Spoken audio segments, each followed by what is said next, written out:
So, let's continue where we left off. So, we managed to escape the clutches of the Abbey for now. We're on a ship. We're trying to head to the capital, but there's going to be a little bit of a trouble. We can't just go straight there, as we'll find out. So let's see what happens on the Velvet Adventures Part 2.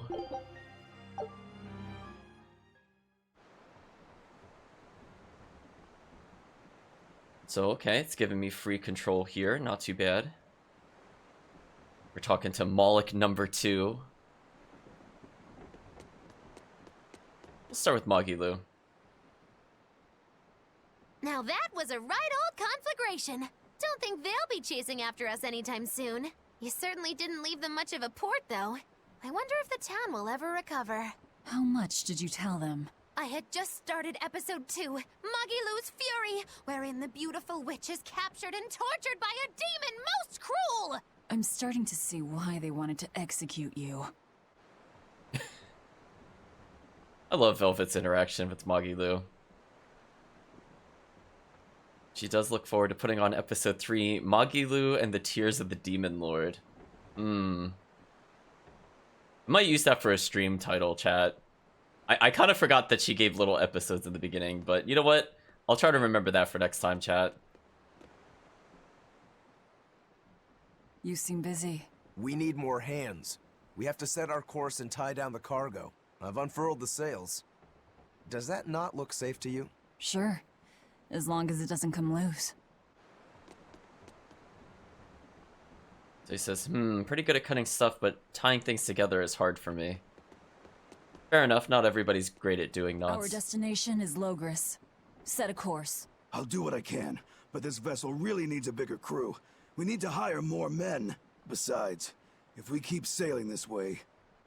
If we keep sailing this way, I wonder what he means by that.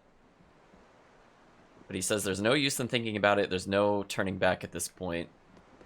So we're sailing towards trouble, but the trouble is a bit unspecified.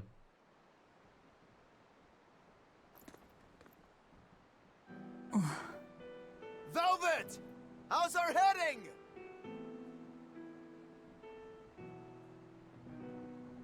She does not know how to use a compass. This is so hard to read. Actually, you're holding it wrong. It's built to function even if the ship is rolling.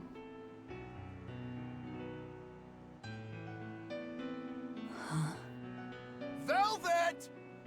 The heading's fine! Kid, what's your name? Number 2. Not that. Your real name. Surely you have one.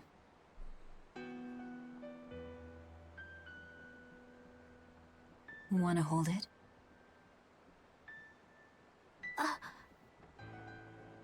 If that's an order... I'm asking you what you want. So you're ordering me to answer? Right. You Malachim would destroy yourselves as long as it was an order, wouldn't you? That is our purpose. You really are tools. In that case, keep your mouth shut.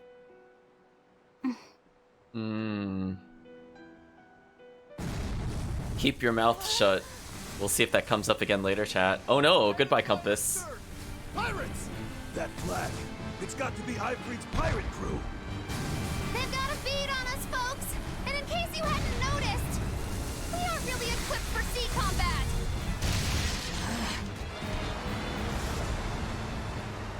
To land, then! We can fight them there! So we did briefly hear about pirates before we were leaving before, and it seems that we've encountered them.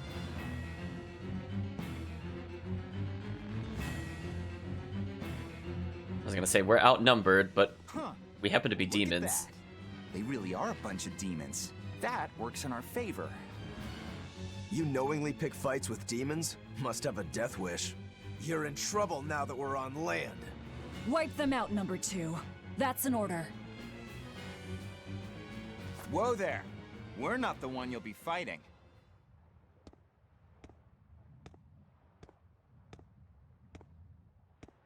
Here he comes, chat.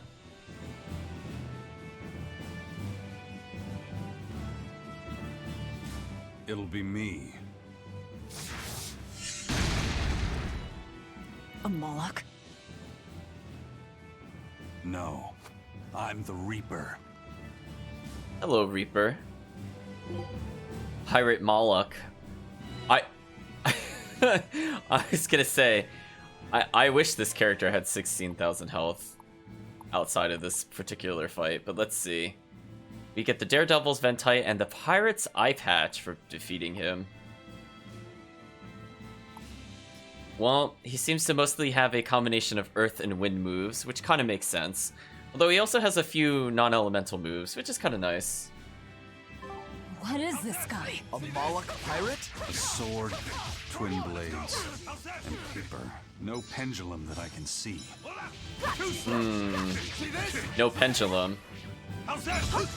So for people that have played Zesteria, they are well aware of what person uses pendulums at this point. As a non-spoiler discussion, it is a certain wind so-and-so.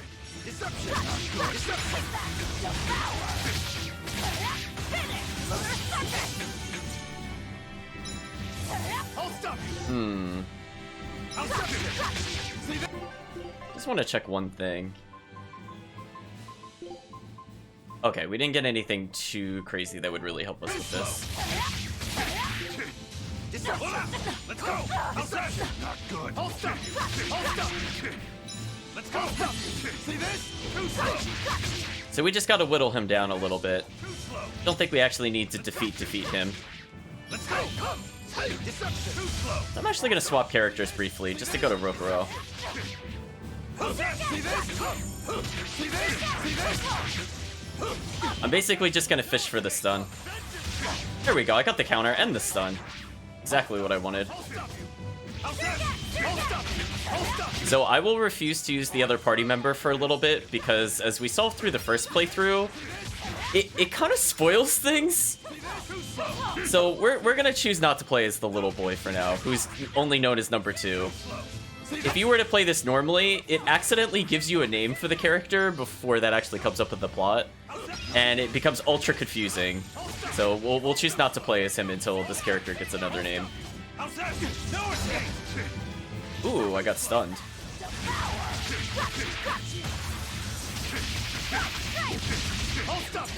So since this character is an unknown type, my finisher move will actually just be random. If you're wondering why I went from the Moonlight Circle into the Gale Slices, that's why. You passed the test. Join us, Well, aren't you the impudent one? says the demon who torched Televes. You knew about that? I hope you realize we're doing you a favor. If you'd stayed on that course, you would have smashed right up against the gate of Vortigern. You guys are headed for Midgand, aren't you? That means you're gonna have to go through the Narrows up ahead. But the kingdom has a massive fortress there built to defend them, with a tremendous gate. A fortress. If this is true, we're in your debt. We desire to pass through as well, but we lack the strength. I propose we form a partnership. I'd be a fool to blindly trust the words of a pirate. Do you really want to see the gate for yourself? We won't stop you. We'll even throw you a nice funeral if you like.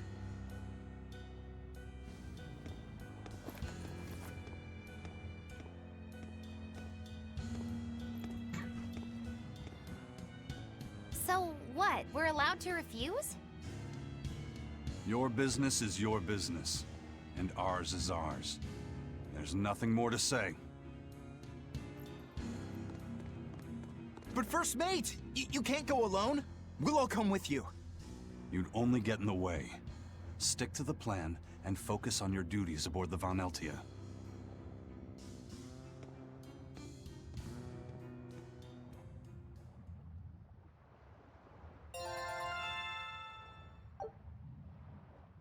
So we already acquired those as part of the New Game Plus. Now, I think some of the character tutorials may or may not play. I honestly don't recall offhand if those are canceled out, but just as a reminder for people playing the game for the first time, or even playing along with the playthrough, don't play as the little boy. Not for a little bit. We consumed the compass. Let's see. We've now mastered a new piece of equipment, so we should go ahead and switch out the ability. So getting health on enemy kill is pretty strong. We might as well do that.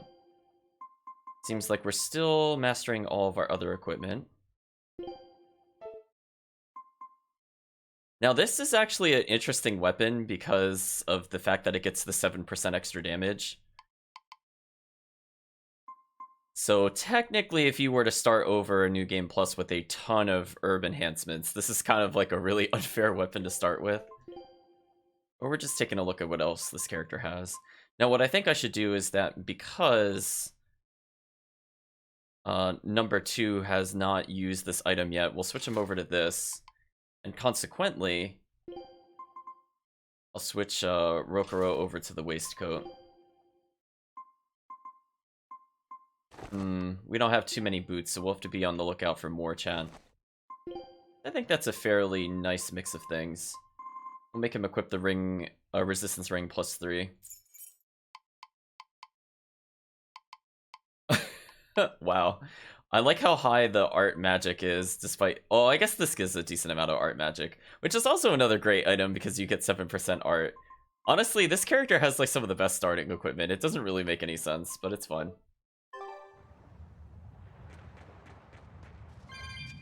So chat's remarking that this character also uses paper, similar to a certain fire user from Zesteria.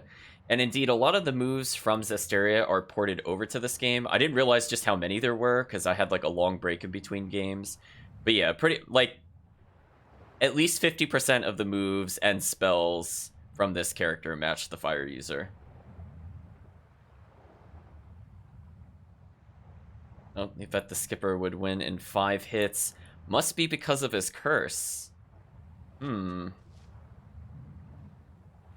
Pirate says, if only the captain were with us. With him and Skipper together, there's nothing we can't do.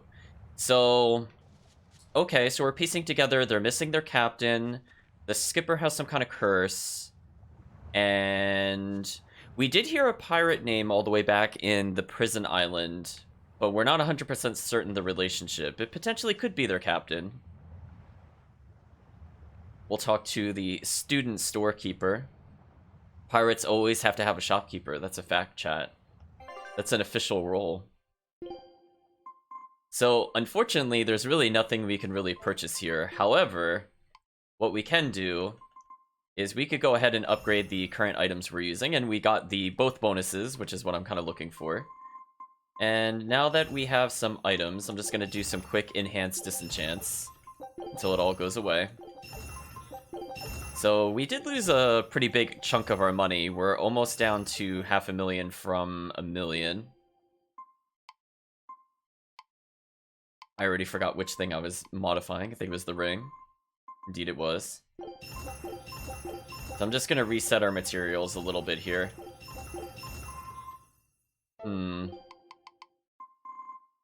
Nothing of interest there. Rings we're gonna upgrade. I don't have enough bronze.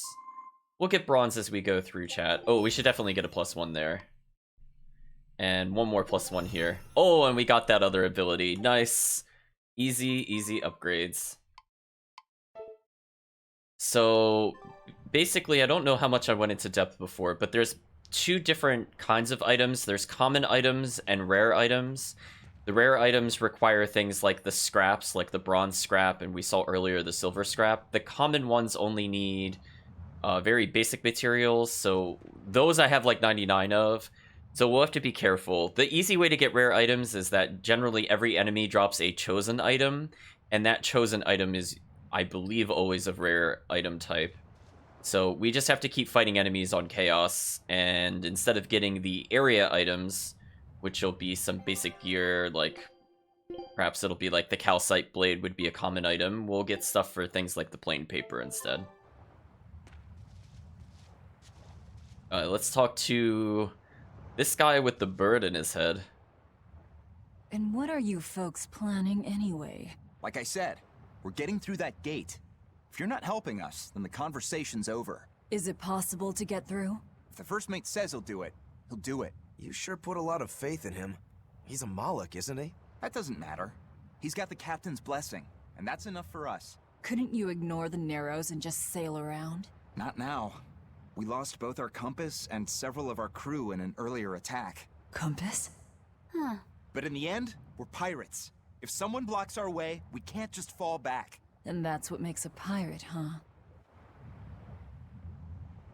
I was not reading the chat too carefully, but hello Granite Knight and hello Kaiser Gamer. Kaiser Gamer is saying the common drop is always based on the rare drop from enemies. That makes sense. Oh, they trust in the skipper. Time to see if his plan works. Well, we'll see what Magilu has to say about this.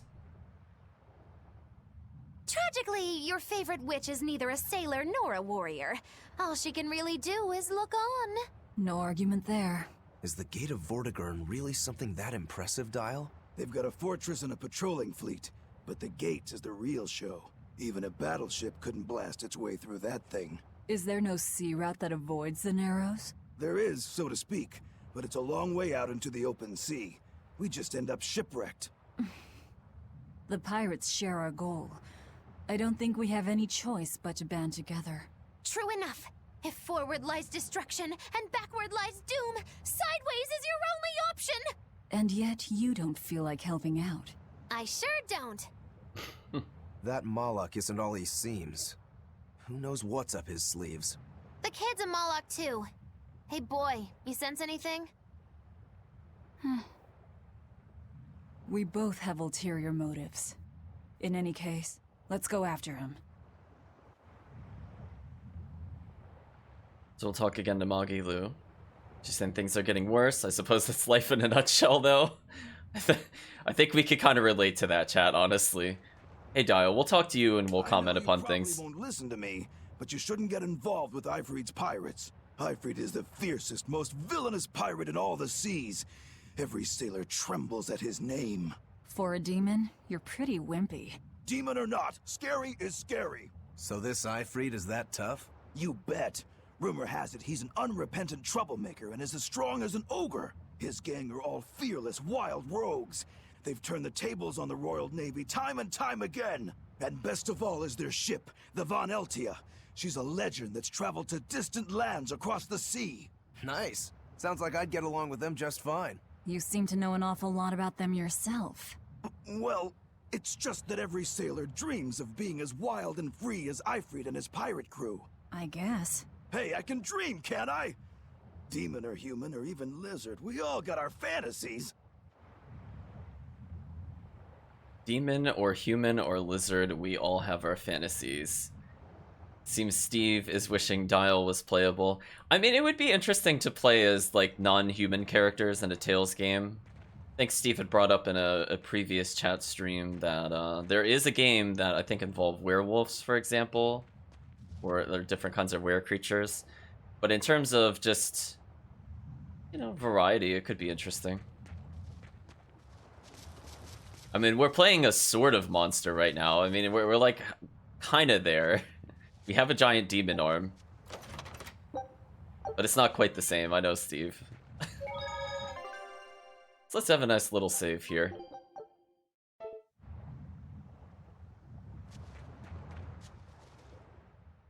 Oh, Tales of the Tempest. Thank you, Steve, for the reminder. Kaiser Gaming saying he should play Berseria again. It is a great game. I would definitely just play this game over and over and over again. No joke, chat. This this stream could very easily be let's play Berseria from now till the end of time. So I will refrain from attacking too many creatures here. We don't have another party member we could potentially get by just going a little bit further. So I'm going to opt not to do any fights.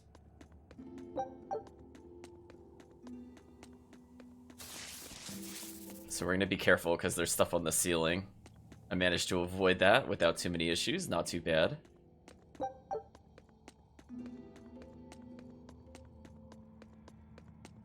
see the cutscene. So one thing to take note of, that number 2, each time number 2 went to speak, number 2 chose not to speak. So perhaps we can infer maybe he was taking the shut your mouth a bit too literally.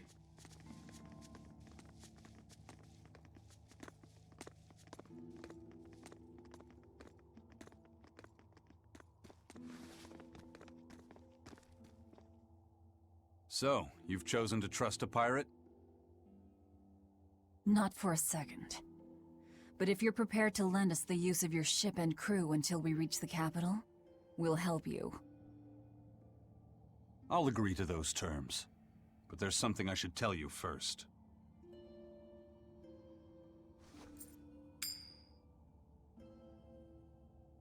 Ooh, the coin, chat.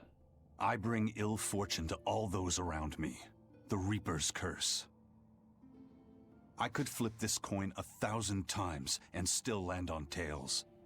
Trying to get through the fort cost the lives of 5 good sailors. If you join up with me, I can't guarantee your safety. Why would you go out of your way to warn us? Even demons don't want to meet an unfair death, right?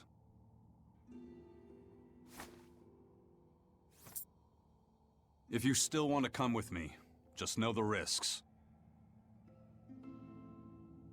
Works for me. I land on tails, I'll flip it to heads on my own.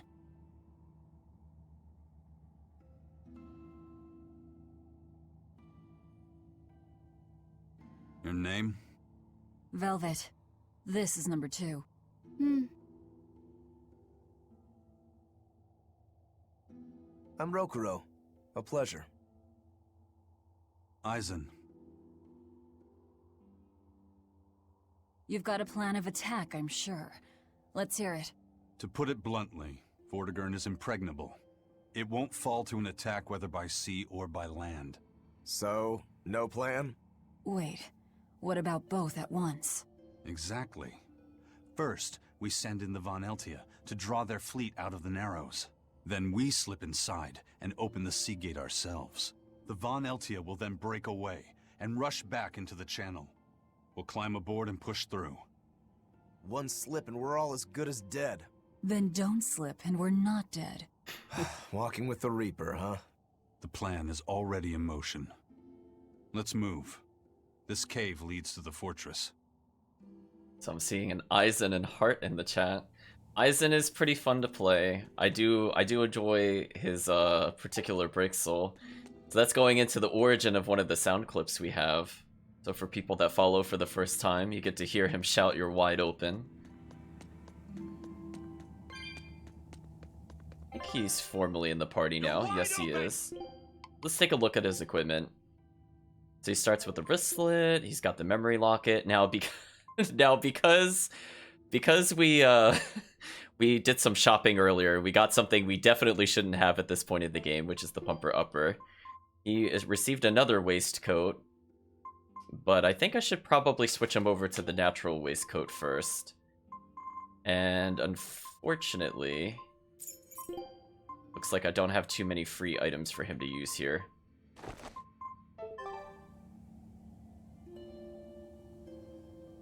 Oh, thank you for following, Kaiser Gamer. I actually did not hear the sound on my end, chat. I'll have to double check that. Did you hear the "you're wide open"?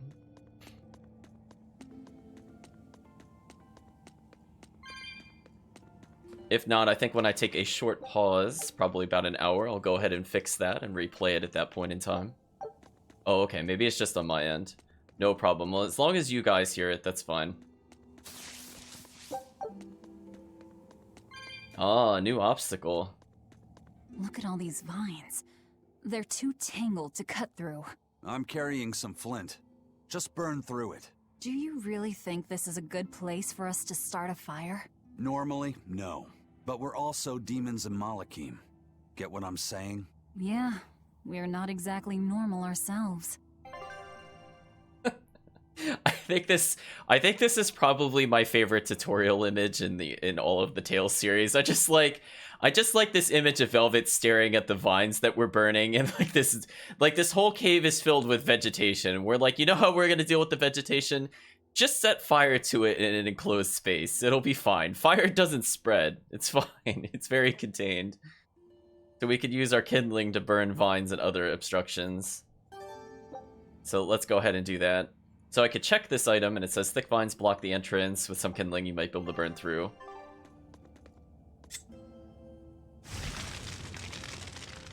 There we go.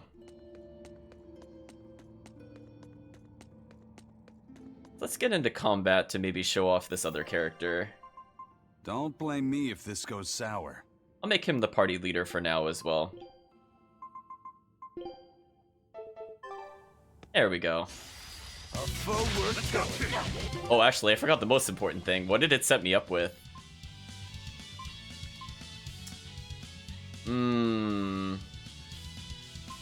I'm actually not a big fan of Verdict. I think normally when I play with him, I kind of abuse coercion. So I'm going to keep that as my top button. But the rest of the abilities... I think I sometimes use Verdict, but I definitely don't use Fate. This should be okay for now. I don't really have too many moves to consider. So let's just... Yeah, there we go. That's what I was looking for. We gotta tell them there's no escape chat. Which I think is another sound effect that I copied over. Ooh. Scorpions are very deadly, chat. I have to respect them a bit.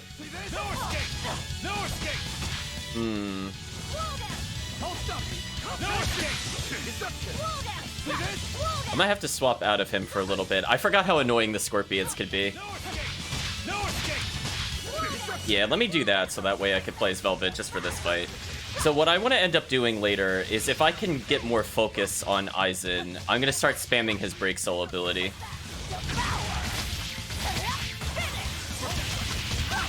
Yeah, I forgot because these scorpions are kind of annoying because they have only one soul. I can't get souls easily from them. I got spoiled by Berseria. I momentarily forgot about the soul mechanic on the enemies. So because that enemy has only one soul, even if I give him a stun or a status ailment, I'm not able to actually regenerate souls. So I find the scorpions some of the harder enemies in the game if you're playing on Chaos. The only other enemies I feel that are more annoying to me are zombies and ogres. We will respect zombies and ogres. I do not want to mess with them on the higher difficulties whatsoever. I know, it's a weird phrase to say spoiled by Berseria. I'd forget about it if I... Okay, so let's go ahead and continue this way for now. So hopefully we can fight something that is not Scorpion, so I could show him off a little more. I mean, I could just spellcast this him at a distance. It's not quite the same. I am trying to remember what button it is. There we go. So I have a split path there. It's been a while since I was in this particular cave area. I'm trying to recall which one is actually progress. Let me just very quickly check this room up here. I know essentially I want to start heading to the northeast because we're looking to exit the caves in order to get to the giant sea gate, which I believe they called Vortigern. Okay, this was the dead end, but I'll take the soul since we're here. And I'll also take the herb. So speaking of which, I don't think we really discussed who I should be empowering at this point, chat. I think number 2 has all of the herbs from our last playthrough. Yeah, let's just give it to number 2. This is fine, chat. This is fine that he has like double everybody's stats. It's fine. We'll just give it to number 2. Kaiser Gamer is saying herb grinding is no fun. It definitely isn't. I would say it's probably one of the weaker points of the game. Like, I do like collecting them, but I don't like that that's the only way to raise the stats.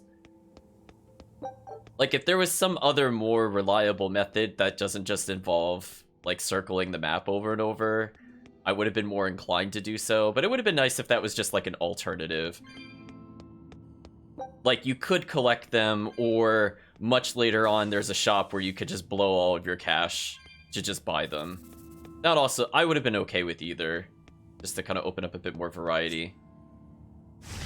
We're gonna see Aizen's little animation for using the flint. We'll take all those little souls. Hazard Gaming saying the herb respawn is not random.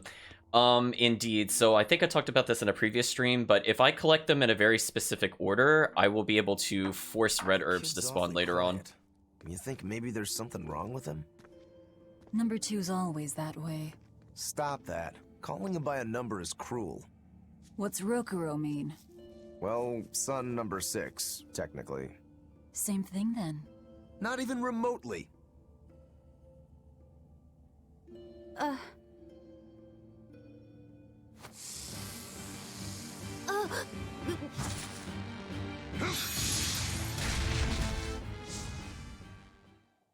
You alright, kid? Why didn't you say something? If Aizen hadn't noticed in time, you'd be dead. Because you ordered me to keep my mouth shut. That's not what I meant! Why? Why would you do that? Whoa, take it easy, Velvet. Let me guess, kid. You were bound by an exorcist? I thought as much. The boy's will has been sealed away. Malakim have individual personalities, just like humans. But exorcists have developed methods to seal those personalities away, so they can use Malakim as uncomplaining tools. Will he always be like this? Can't say. I've never seen one escape the exorcist before.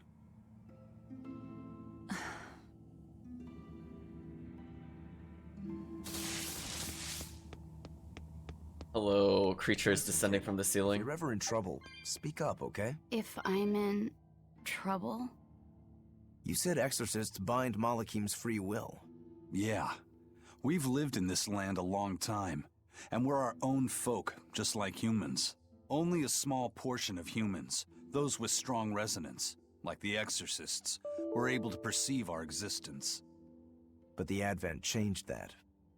Now Malakim can be seen by ordinary people.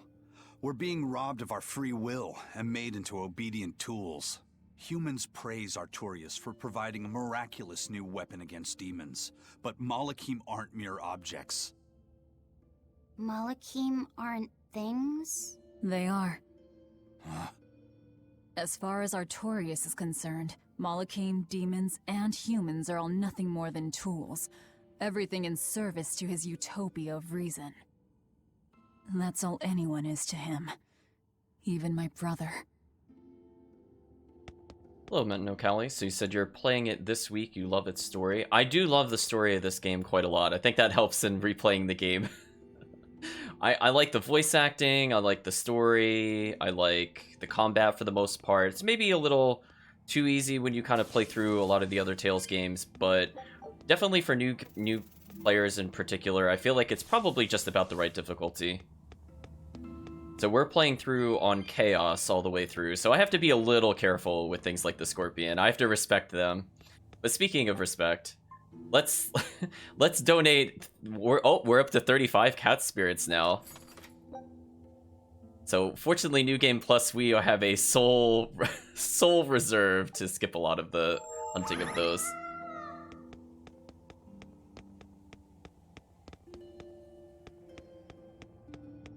Oh, chat saying the reaching 1,999 on stats is overkill. Yeah, like I enjoy the game. I don't think I enjoy that kind of true end game maxing. I'm gonna choose to go the other way, chat, because I saw an exclamation mark, and we don't want to advance with the story. We might as well collect some items. Since we chose not to really port over any equipment aside from just the random scraps. We're kind of going as we can to pick up new pieces of equipment. Oh, we get to burn more of the vines out of the way.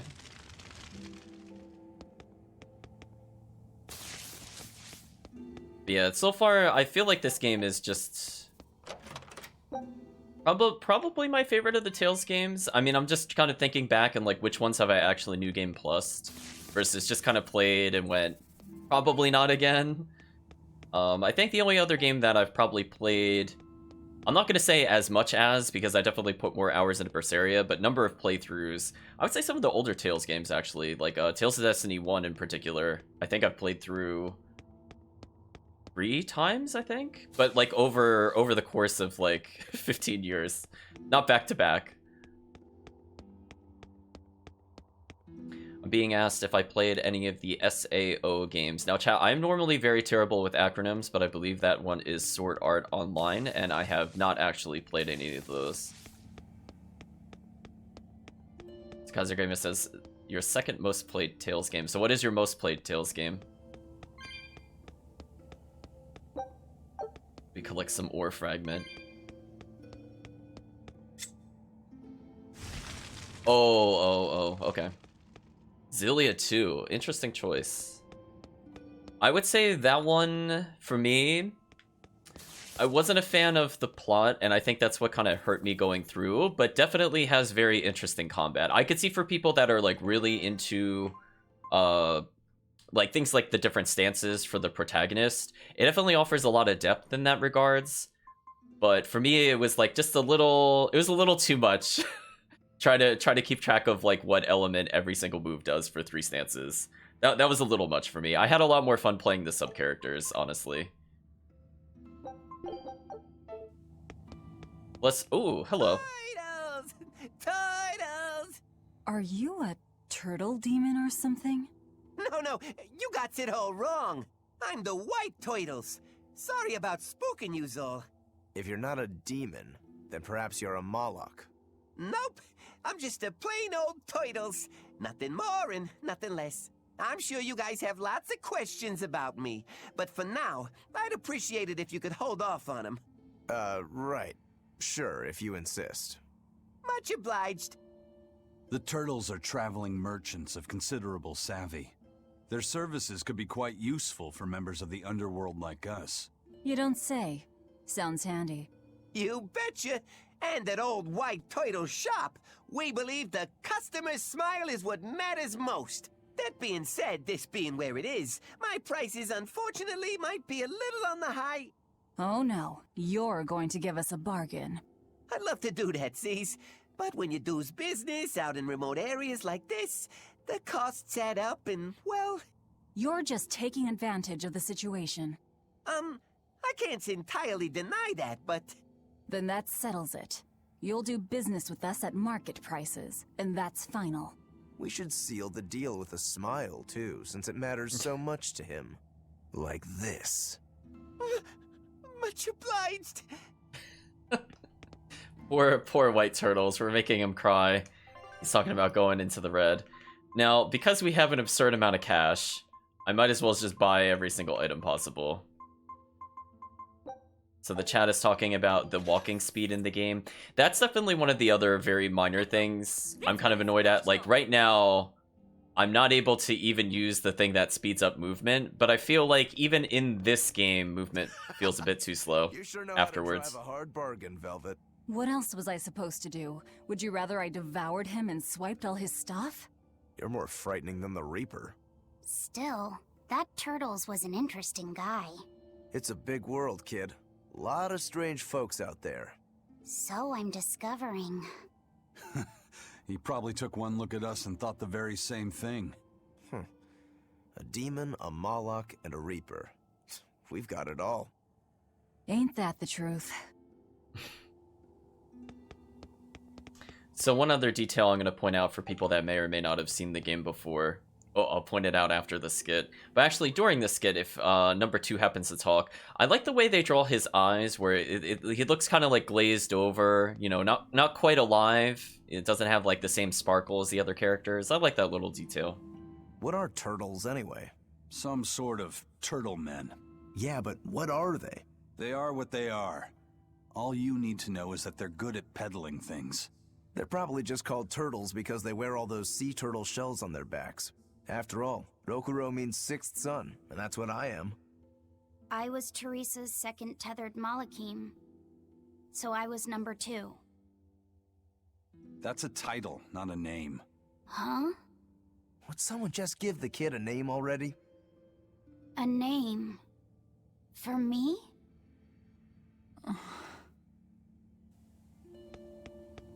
Number 2 still does not have a formal name yet.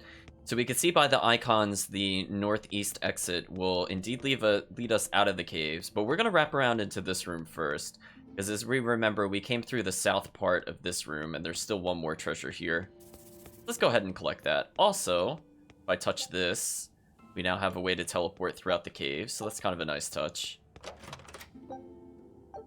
Like, I think things like the cave warping and some of the fast travel is really good, but I agree that things like the overworld movement, for example, when we're going to get into much larger areas, definitely on the slower side.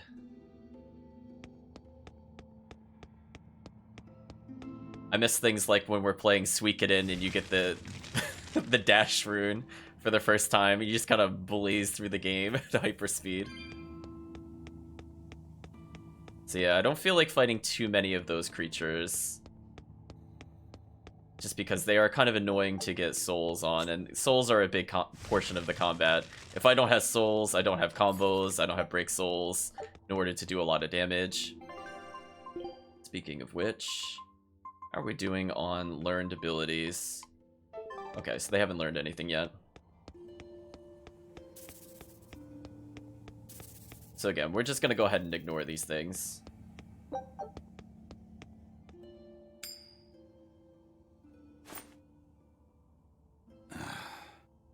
Looks like Ifrit's first mate has a strange superstition.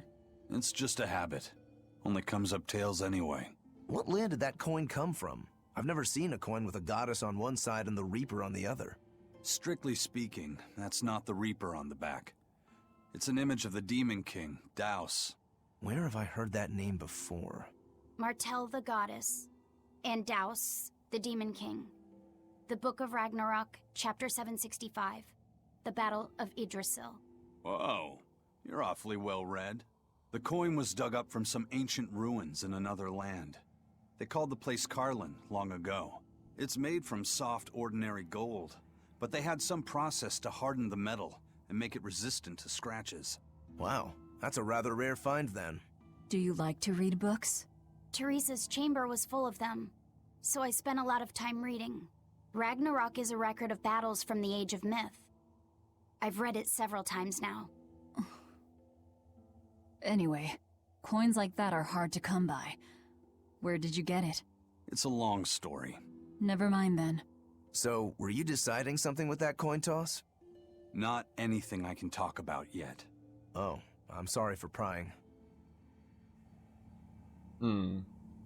So I think the reference to Daus is, just for people that were curious, I believe is a Tales of Fantasia reference. I actually haven't played Tales of Fantasia. I've played most of the Tales games that are not on the mobile, except for that one. And probably the handheld ones as well. I don't think I have many of those. Oh, let's actually get into a real fight here. No escape! No escape! No escape! No escape! There we go. They're wide open, chat. That's what I was waiting for. Ooh, I could feel myself being a bit underleveled since they're not getting nuked instantly. But man, letting them know they're wide open is one of my favorite things to do.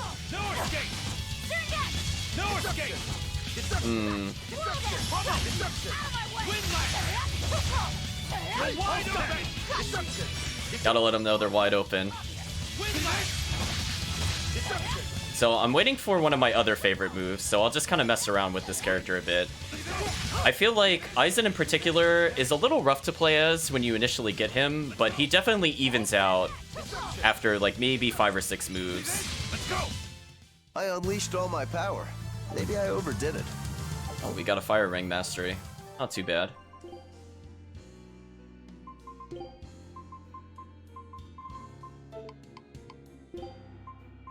So that should do it for Velvet there.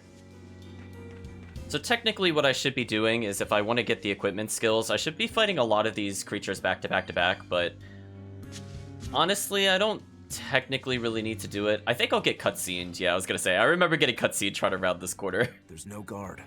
Do we just go in? Wait. This isn't what I expected.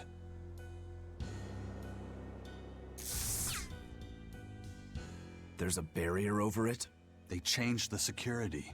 You weren't kidding, were you? That scorpion and this barrier, all part of your curse. You'll be lucky if that's the worst of it. A direct assault would be a bad idea. What's the plan? Down the cliff, there should be an entrance used during the fortress's construction. We'll check that. You did your research. I had to, didn't I? No escape! No escape! No escape! See this? You're wide open! There we go. They're wide open. I cannot wait till we use stronger items. They're like, we're doing okay damage, but once we get those upgrades, chat, it'll feel so much better. No escape! No escape! You're wide open! Burn! Let's go! Use some varied moves. Bubble! Windlash! He Windlance that guy. Oh, we got multiples on that one. No escape! So the thing with Aizen is that he's a very strong snowballing character, where basically one stun will let me use the Break Soul, which is where he shouts you're wide open. We teleport to them, we do a short AoE. It normally does a ton of damage based off our equipment. And because he could kill people with it, that results in us basically getting another soul, and potentially you're wide opening them yet again. So one thing I'd like to do is, if you do end up playing Aizen in general, is anytime I'm comboing, I am always holding the Break Soul button down, because what'll happen is it'll interrupt your combo just to use this Break Soul.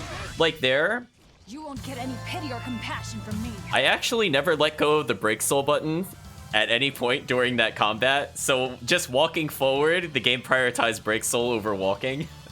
It's a nice little tactic I like to use with Aizen. It's kind of unfair. I don't have to react to the enemy being stunned. The game will automatically teleport me regardless of the distance. And more often than not, that's usually the best thing to do with the character. Hey, we learned another move, Mega Sonic Thrust. Not too bad. So we're just gonna go ahead and venture over here, just to see if we get any additional dialogue for going towards these soldiers. We're saying there's a gate over there too, that's being guarded. And Aizen says, looks like it was built with the fortress in mind anyway, let's just keep going. Fair enough.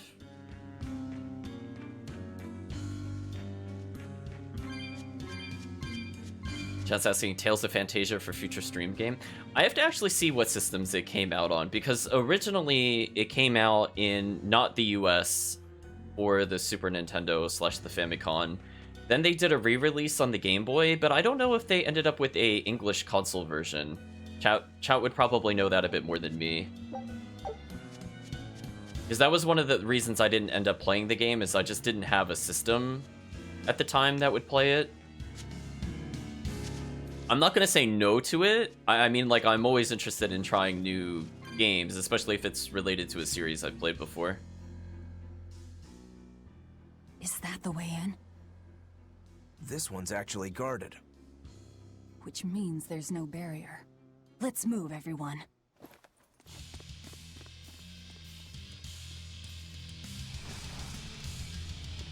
Stop.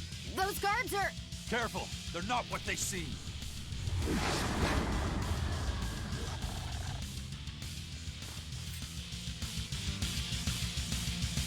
Oh no, it's the lizard men, chat. What kind of curse is this, Aizen? I warned you, didn't I? I'll see this! See this? So I think because I'm on New Game Plus, we are gonna skip the tutorial, because I noticed we didn't get a tutorial when we played as Aizen. So normally if you're a first-time player for the game, it will instruct you how his mechanics work. So I guess I could talk about it a bit more. So he's gonna be a mix of like earth and wind. Oh, look at Aizen doing his thing, making sure they're wide open. And so he's basically going to be fishing for stuns, which is why I changed his moveset to Coercion, because that long-range punch was a stun move to help get his combo started. You wouldn't expect these guards to carry the demon blight. Is this your curse again? Probably. If I'd charged in, that might have turned ugly. Thank you for stopping me. Don't thank me.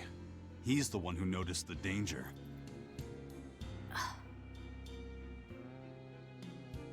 In that case, I'll be counting on you to keep watch. After all, we've got a Reaper with us. Who knows what else we'll find. Huh? She's saying it's all right to talk.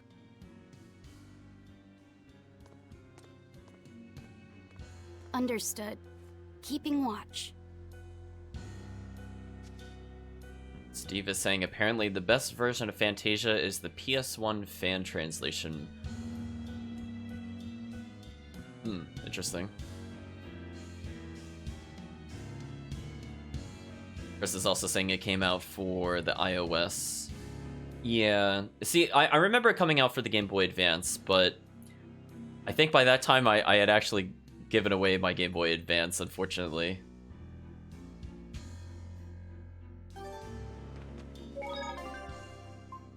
We're gonna go ahead and save there. But I'll take a look maybe for the PS1 version of Tales of Fantasia Translated.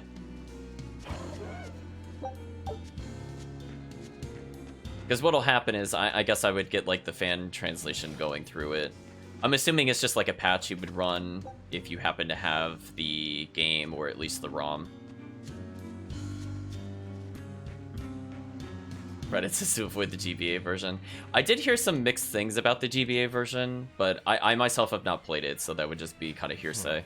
Looks like there are demons inside as well. Don't tell me, Eisen. You're the source of demon blight? Nope. It's just our bad luck to be around when it's spread. This is what it means to walk with the Reaper. You've only yourselves to blame. It works in our favor. The enemy won't be capable of an organized response. And we're a small group. Our mobility will be an advantage in the chaos. So, Eisen, how do we open the sea gate? The controls ought to be located in the upper part of the gate. We'll activate them and then send a signal. Got it. To the top of the gate, then. Steve is saying they apparently translated Ragnarok as kangaroo. That is a very interesting translation difference. No escape! No escape! So since I'm not able to get stuns at the moment, I think what I'll do is I will switch to Velvet just to speed combat up a little bit. See this? See this? You're wide open! There we go. Let's go! We'll be the stun that Eisen needs to get his combo going.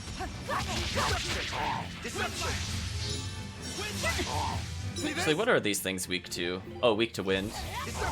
Unfortunately, I don't feel like using Swallow Dance. See this? Let's go! So I'll just do my standard moves for now.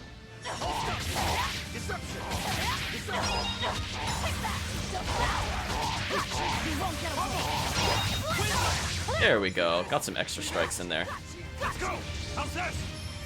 Windland! Wow, that was very brave of him to spellcast in the enemy's face. Ooh, Eisen actually combo reset for us. Thank you, Eisen. I mean, we'll just keep going. Let my MP recover a little bit and punish. Excellent.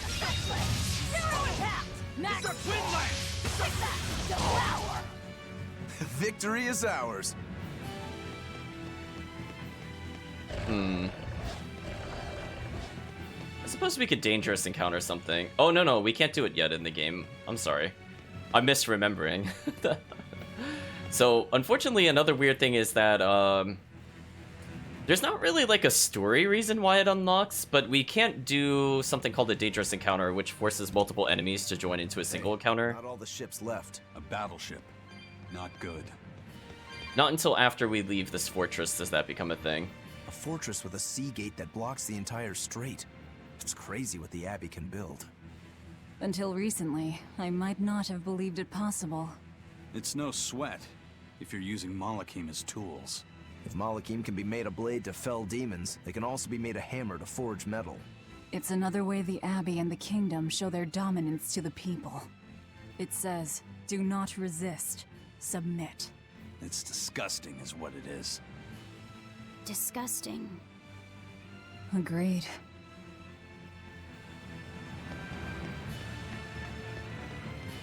Try not to look at the water too much. I remember it kind of makes the game act a little weird at times. But up we go, chat. I do like the scale, or at least the sense of scale in the dungeon. Like, even though if you look at the mini-map, it's like a narrow hallway, it does feel a lot more open in general. Like, it's kind of neat to see other places we'll end up going. Like, we could see that long walkway across there. We'll be seeing more of that later. But for now, all we could really do is ascend.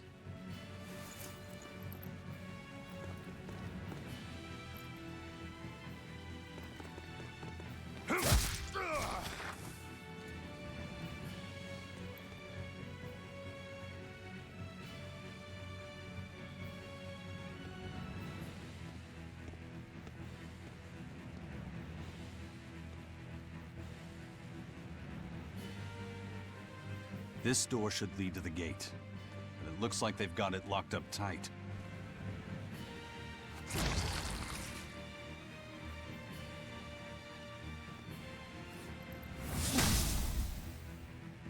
Well, brute force is out. Intruders! How dare you set foot in our domain! Where's the key? I am a proud knight of Midgand. I'm not about to yield to the likes of petty demons. There's nothing I hate more than someone else trying to control the direction of my life. My wheel is mine to hold. If I'm not the one steering the ship, then I'm not truly alive. The one steering. Indeed, and my entire life is devoted to the defense of this fortress. Then you better be ready to accept all that happens to you in the line of duty.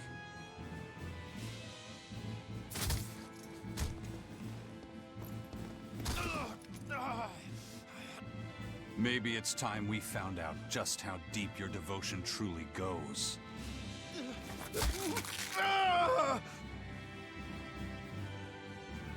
Take it easy. There's 9 more fingers to go. Wait! The key is in the control room. Through there. One more question. Which way to the battleship? Straight ahead. Up the stairs. Got it.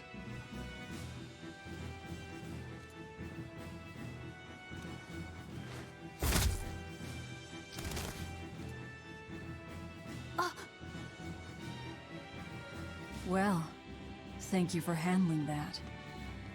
It just comes naturally.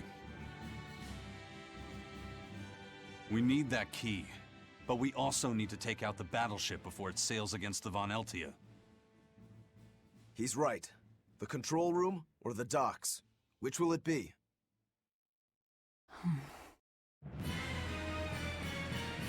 I like the music flaring there. Start searching. Okay.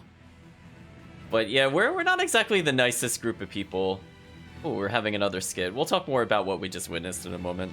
You know, you're pretty good with your fists, Eisen. Not as good as you are with your swords. I feel like I've seen a lot of your crew with swords. Do you really never use them yourself? No, not with the Reaper's curse, I don't. It likes to rear its head at the worst times. I've broken blades just by unsheathing them, and once, just as I was about to deliver a finishing blow, my blade separated from the hilt and went flying. That sort of thing. A sword isn't something I can rely upon when my life is at stake. I fight using only my own body. That's one less thing that can go wrong. It's too bad you're not a swordsman. I bet we could have had a hell of a fight. I wouldn't need a sword to make it interesting. What do you say? Want to try your sword against my curse? Sure, if the right time comes. Just don't whine when I end up winning. You took the words right out of my mouth. Like the little rivalry that they get. Oh, there's another skit. Well, here's where the real show starts. Do we have a plan, First Mate? The fortress guards are almost all ordinary soldiers. Just a handful of exorcists to deal with. They went to the trouble to build this huge gate. You'd think they'd keep it better defended. You don't need an army of exorcists to keep a bunch of disorganized pirates under control, do you? As long as they're fighting ordinary humans, the Royal Army would suffice. So a few exorcists as officers is all they need. It was built as a symbol of the Empire, but it seems Artorias is the one really giving the orders. The Abbey directs security and defense, and Imperial soldiers are under Exorcist command. We aim for the exorcists then. The harder they are, the more fun it'll be. Ready to bust some heads? I'd rather cut them, actually. So chat was talking about Berseria being in the poorly translated sections of the games. So I want to draw attention to it. I feel like the beginning half of the game is mostly fine. The voice acted lines are okay. Like if you just listen to it in English, there's no big issue with it there. Some of the dialogue feels a little odd, but noticeably as we get further into the game itself, actually I don't want to go this way yet. As we get further into the game itself, particularly in the skits, there's just like little typos and weird little things here and there that start to add up. So some of it's grammar errors, some of it's weird inconsistencies. Like I want to say, for example, they keep swapping between naming equipment nameless and unnamed. Just like little minor things here and there. I don't think it's like devastating, but definitely the skits in particular, like they seem to miss words sometimes in the translation, which is a bit odd. I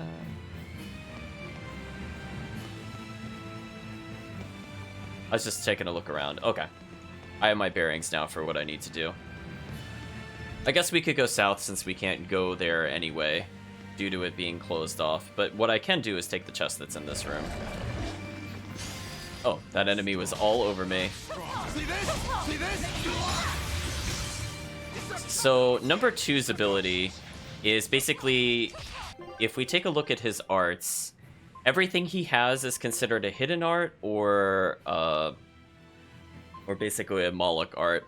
So if we start pumping his art attack in general, it improves his melee-ish moves as well as his magic attack. And he has a little bit of an awkward move set. I would say in the beginning of the game, he's probably one of the hardest characters to use correctly. However, he does start with some pretty good basic spells like Bright Shade, even at the very start before learning any new moves. And that helps with combo extensions and things like that. You can see he's used it 2,675 times from our previous playthrough. But yeah, things like Paper Rock and Triple Gale, not the best. Mana Eruption is pretty good. So thank you, previous me that played this before. Generally speaking, my playstyle, I will almost never take the absorb HP moves when I'm trying to combo with them. I'm always going to mix in a lot of stun and then like 1 or 2 other ailments. So I'll usually have my top row dedicated to anything that could cause stun to get the initial soul count going.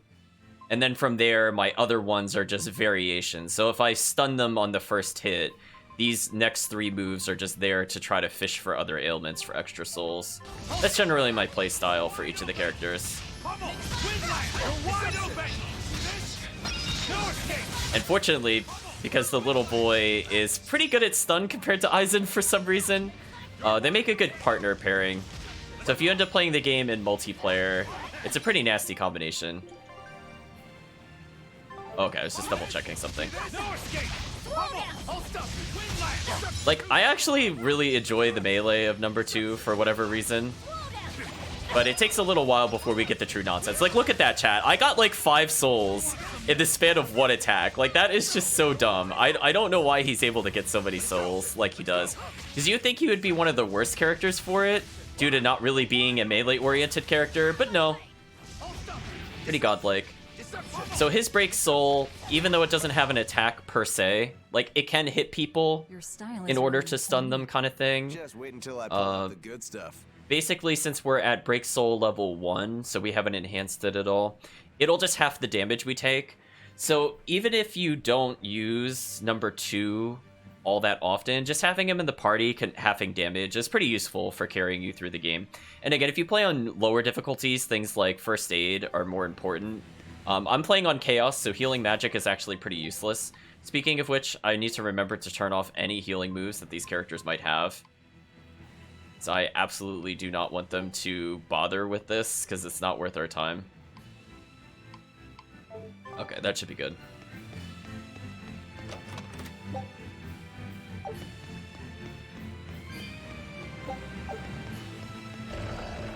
Yeah, I would say it's not like a... I would say, like, generally the sentences make sense. It's not like it's just, like, all garbled nonsense, but mostly the Berseria translation, to go back to what we were talking about. It's usually just like weird things, like it's missing prepositions, or like if they're saying we're going to a place, they might accidentally put going a place or going to place. Like they just kind of miss words every now and then in the subtitles later on. But again, I feel like the first half of the game, pretty much leading up to us acquiring a full party, is pretty decently translated if you look at the subtitles. Again, the voice lines are fine. I don't recall any outstanding issues with any of them, honestly. So whatever script they were voice acting from, I think is okay.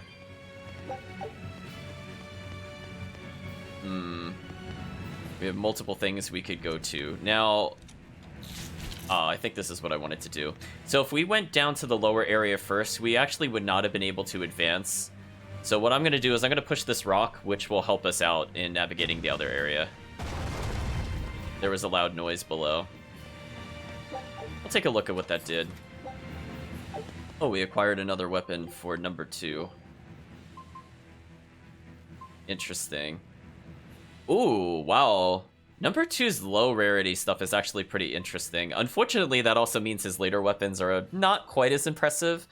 So one thing you might have noticed with number 2 in general is that if we take a look at the arts that this character has a lot of non-elemental moves for a spellcaster. So speeding up the speed of non-elemental arts and boosting the physical damage of all skills by 4% is actually fairly good on that character.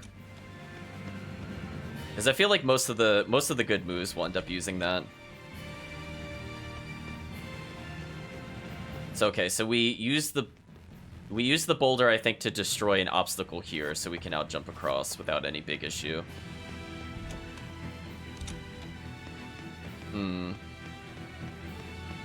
So far not too bad, chat. We're kind of getting into fights every now and then. I'm showing off some of the new characters.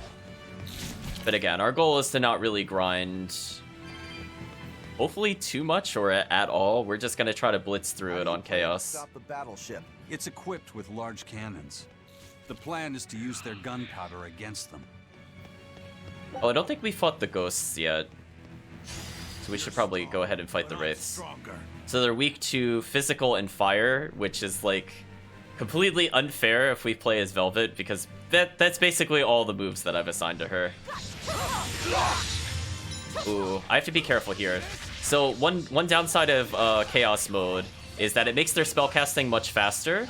Now, since the spells are pretty weak at the moment, it's not too big of a deal. But as we get to later in the game, the spellcasters are actually a big issue for us.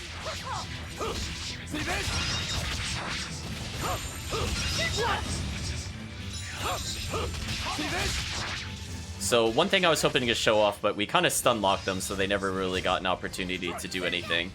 But we can actually counter spells as Rokuro, and that lets us just teleport to them directly for punishment. Pity or compassion from me. Oh, we got a foreign talisman. Not bad.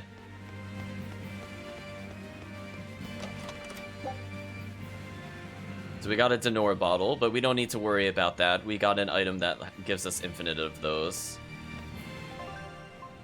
So I just want to check one thing. Okay, we did have some foreign talismans before. So right now we're just giving one that gives us increased armor. Honestly speaking, when I play Rokuro, I end up making him the glass cannon, which is kind of funny because I think that role is supposed to be taken by Aizen, because I think he generally has some of the worst defense for basically all the characters. However, we're going to see that I think due to our previous playthrough, our tankiest character is pretty much always going to be number 2, which I find really funny because the little boy's magic attack is like so much higher than all the other characters due to how we played through last time. And on top of that, he has naturally high defenses for some reason. Slash, we gave him a lot of herbs.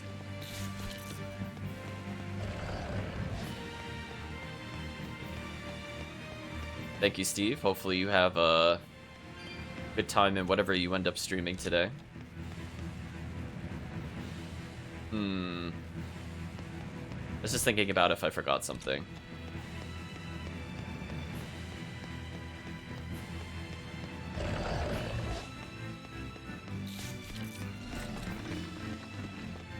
boy deserves to be a tank. I mean, you're not wrong. It is pretty funny when the little boy, like, out melees, out tanks, out magics every character in the game. The only downside to doing so is that, which we'll see later on, is that I'm not able to use a mechanic called Blast Gauge. So it's a little risky giving him the Exorcist Praetor? herbs at this point. Like it or not, we're coming through. It takes a while before he could wait. use one. Are you intruders? I suppose it doesn't matter. I will cut down any who consort with demons. Face the fury of the Rangetsu sword style. Uh-oh, Ranketsu. Stand aside, Aizen. That got Rokuro's attention. No, you stay back. I'll take care of this one. Sorry. This prey is mine. Ooh, we even get Rokuro's theme playing, chat. Special battle. So as we have to pay attention to, it looks like he summoned 2 minions that have power link, so their weakness is physical and water/earth. And he has no weakness. Get in my way and I'll kill you too. You mocking the Reaper. Let's go! You're wide open! Burn! Hold stop! Windland! See this? Windland! So one downside I think to Aizen is that I find he's not the best for boss battles because he's so reliant on stun.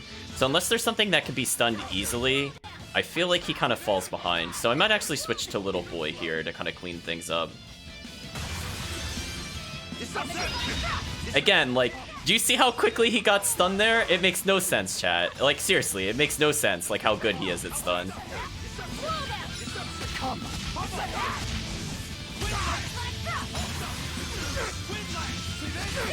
Wow, that enemy is still stunned. That's gross. Ooh. Having some frame rate issues, chat. I might have to pause the game and reboot. I wonder if it's still trying to think about the water that's outside. Because that would explain some things.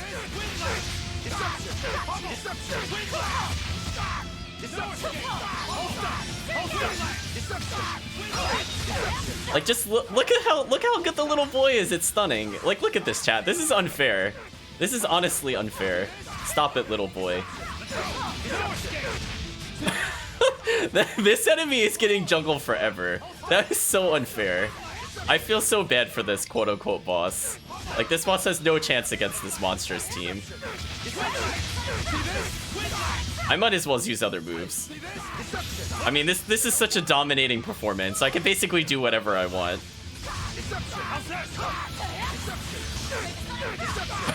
Oh my gosh.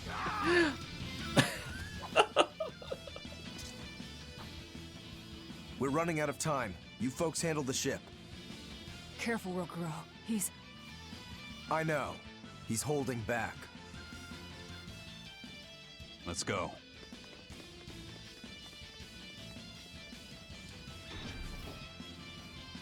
Where did you learn the Rangetsu style? I studied directly under the Legate Shigure of the Abbey. Lies.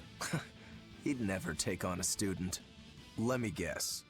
He taught you a few things one time when he was super bored, and then crushed you with them.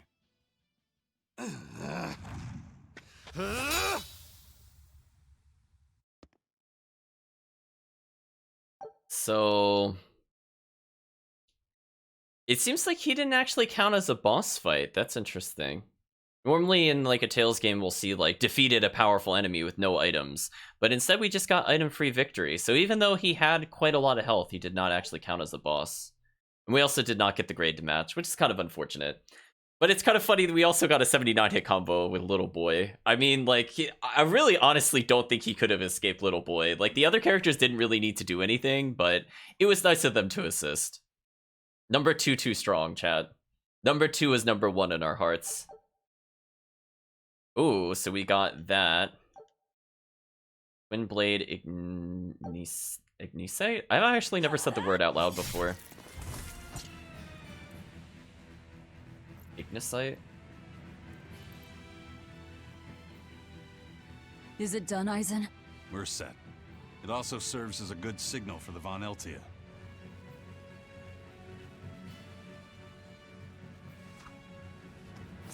Well,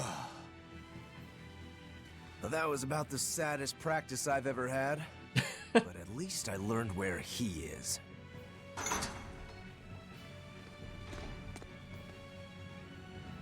Yo, the Abbey's my goal now too.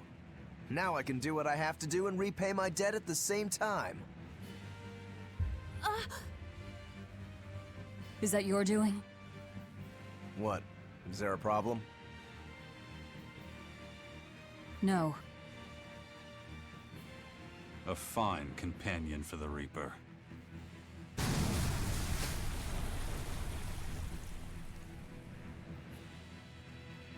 Well, looks like Rokuro won his fight. So what I'm going to do, chat, is I'm just going to take a short moment to pause here. We have all sorts of accessories we could potentially put on these characters. But I'll start for now by putting on the... Oh boy, I forgot how long this list is. Put on the Rose Corsage. She'll go on the Rose Crew for now. But indeed, chat, if you want to spend some points to go ahead and give these characters custom looks, I think for now I'm going to give them these. Now, I think we could also get the Irate... Not the Irate, the Pirate Eye Patch. So we could make him more piratey. There we go. He's living up the pirate dreams at the moment. So one thing I want to do, chat, is I think the game is being a little weird, so I'm not sure if it's having some kind of memory loss issue. So I'm just going to perform a quick save right here a couple times. And what I'm actually going to do is I'm going to refill my drink.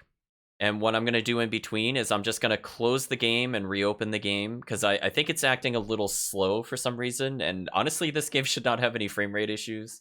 So I will be right back in just a couple minutes, chat.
Okay, chat, I'm just booting it back up.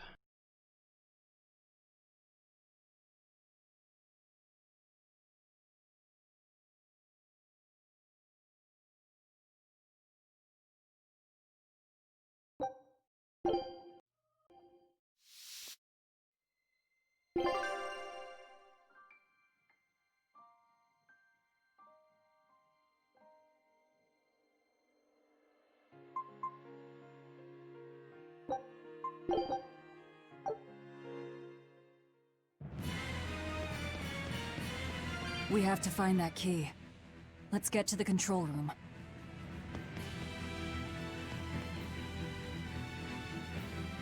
Between your sword style and that giant blade you shoulder, I wonder if you've got Rangetsu blood in you. I do. What of it? Have you heard the name Kushiyamada? I hear they're smiths with some connection to House Rangetsu. Yeah, they're a distant relation, a clan of kitchen knife makers. Why, are you interested in cooking? No. I just heard they were fine blades. Thought one would make a good gift. Don't. Kushiyamada knives are cursed. Hmm? The blades themselves are excellent, but they give whoever holds one the urge to strike out at anyone and everyone. I've heard they use the blood of women they love in making their blades, but the truth is a mystery.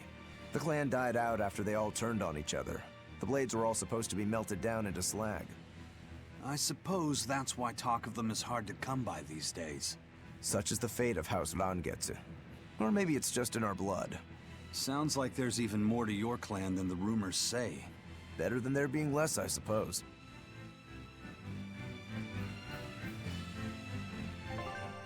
So I just want to check one thing. Let's see, we picked up a new, not valuable, tensite, I believe. Oh, I can actually switch it based off of what it is. Interesting.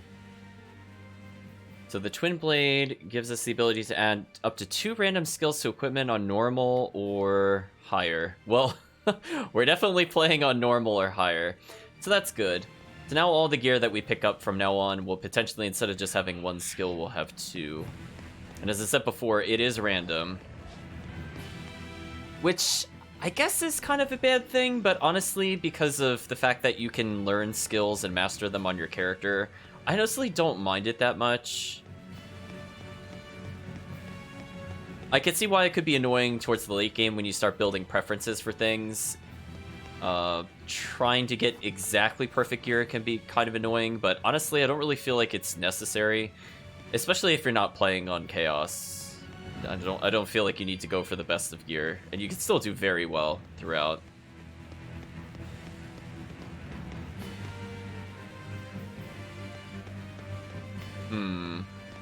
So we went through those 2 doors. We have a great outdoor, which will be our ultimate destination. But as I said before, we need the key. So I believe the southern door we went through, the ladder we used to get up here, so this should be the only place we haven't been yet. Process of elimination, chat. Okay, on my end, things are looking a bit more smooth. I'm not sure if the stream chat looks about the same. I was getting like a little bit of a jitter every now and then. I just wanted to clean that up, and it looks like it's okay now.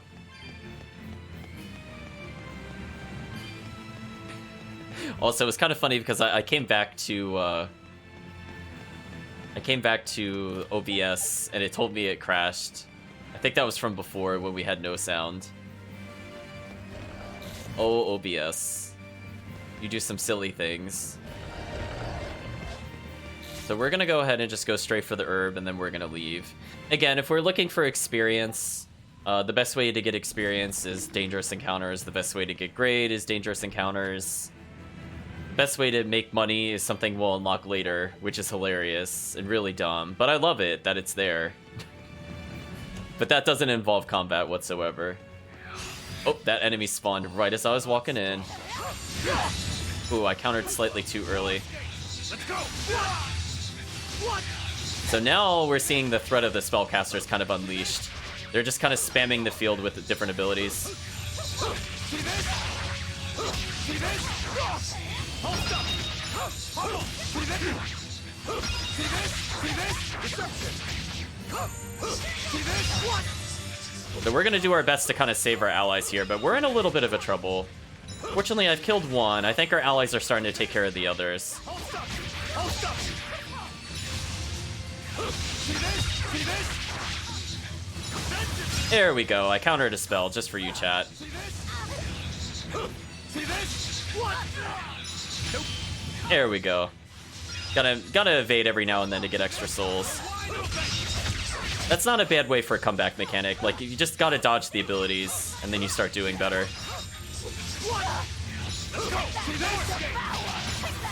Okay, let's just make sure Velvet's using her abilities properly.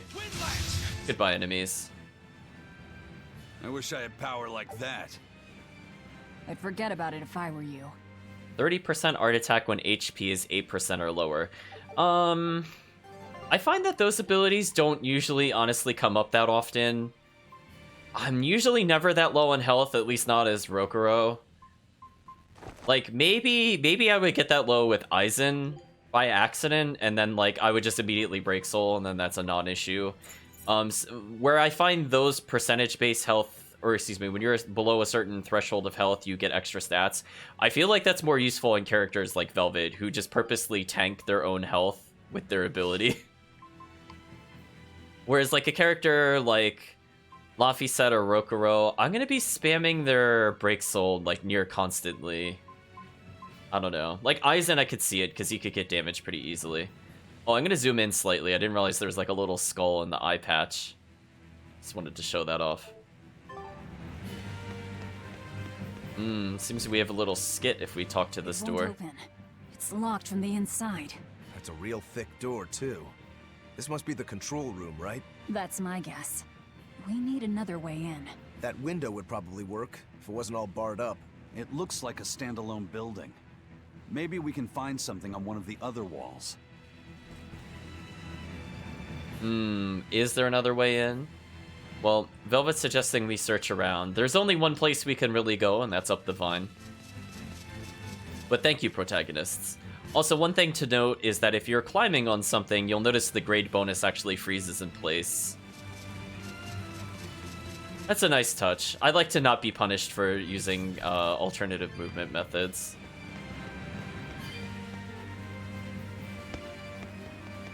I think what I'll do for now is I'll leave Aizen as the party leader, but I think I'll continue to play as Moloch number 2.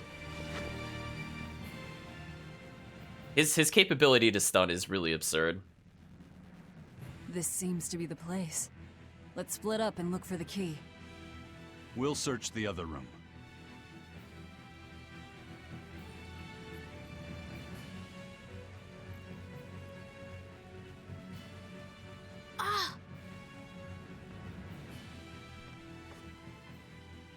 Aha!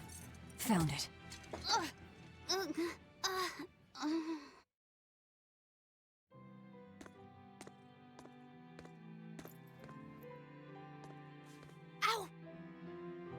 Don't get so worked up over a little thing like that. It's proof you're alive. The bump is? No, I'm talking about the pain. But I'm scared of pain. Well, kid, who isn't? Even you? Anyway, boys sure are fascinated by the weirdest things. Fascinated? You like this, right?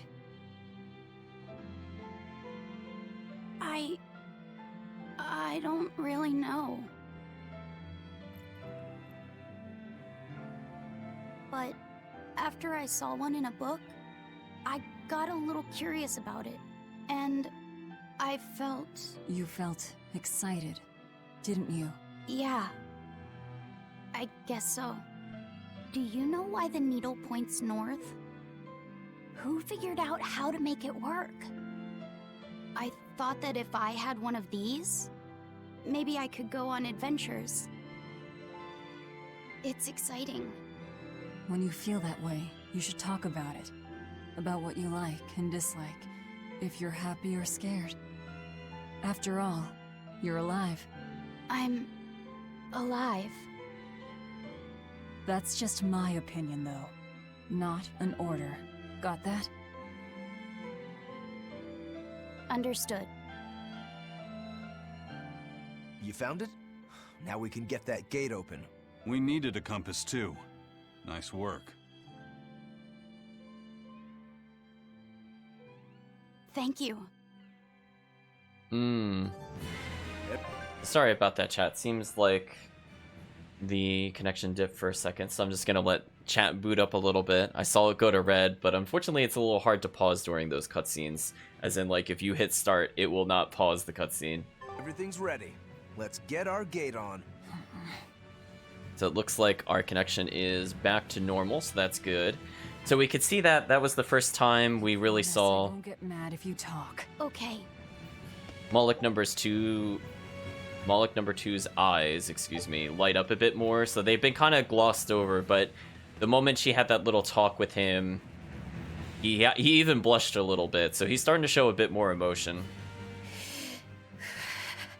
What's wrong? Are you not feeling well? My compass fell on my head and gave me a bump. Let me take a look. Oh, wow, yeah, that's a big one. Bet that must hurt. Yeah, but at least I'm still alive. Are you saying that pain is proof that you're really alive? That's what Velvet told me. Well, don't worry. I'll just push your bump back down, you'll be good as new. Wait, what? I'm just messing with you. Don't sweat it. Stop fooling around, you two. We have to hurry. Once we get back to the ship, just borrow some sugar and rub it on your bump. It'll make the swelling go down. Oh, okay. Or number 2.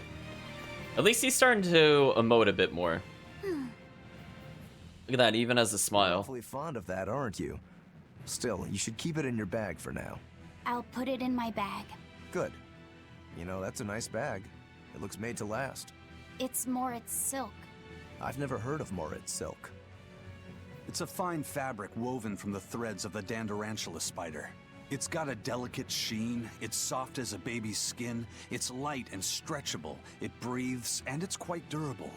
But that's not all. Its most fantastic quality is how it absorbs impact. My, but you're quite the scholar. Knowledge and experience help you sniff out the best treasure. If you go and stuff every single scrap of plunder you find into your ship, she'll keel over. That does make sense. What I'm getting at is, your bag is the best place for you to keep that compass stored. Keep that thing safe. We need it. All right? All right. Okay, so number 2 managed to acquire a compass, which is... looks like he's having a bit of an attachment with it. Chris in the chat's addressing Eisen and asking if he's ever considered giving up the pirate life for being a merchant. I think he'd be pretty good at it if he ever decided to go legit.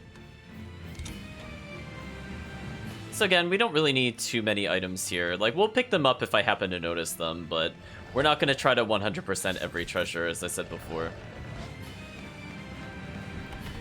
We're mostly here to give ourselves a little bit of a challenge with the Chaos mode, but also mostly plot. Oops, did not go the right way, but now I have.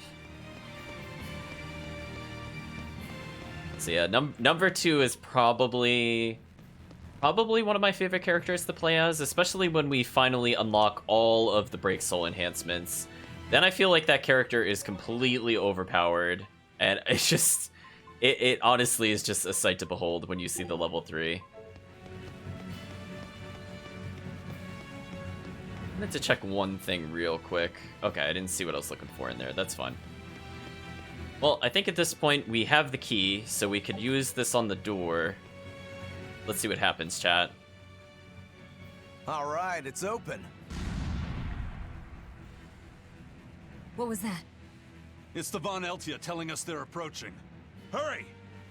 All right. We'll pop the gate open for her. Quickly. All right. Quickly.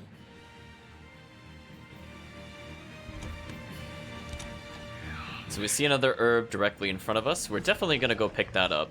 I want to make sure to miss as few herbs as possible.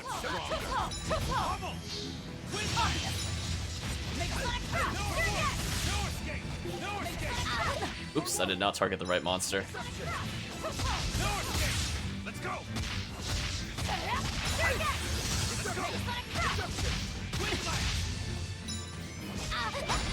Ooh, I actually got stunned. I'm in a bad position with Moloch number 2, actually.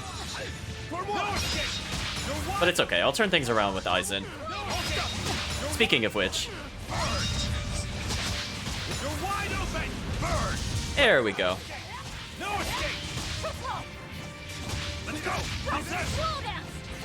Ooh, I did get one of the moves I was looking for. Oh, I got stunned before I could take advantage of that. That sucked.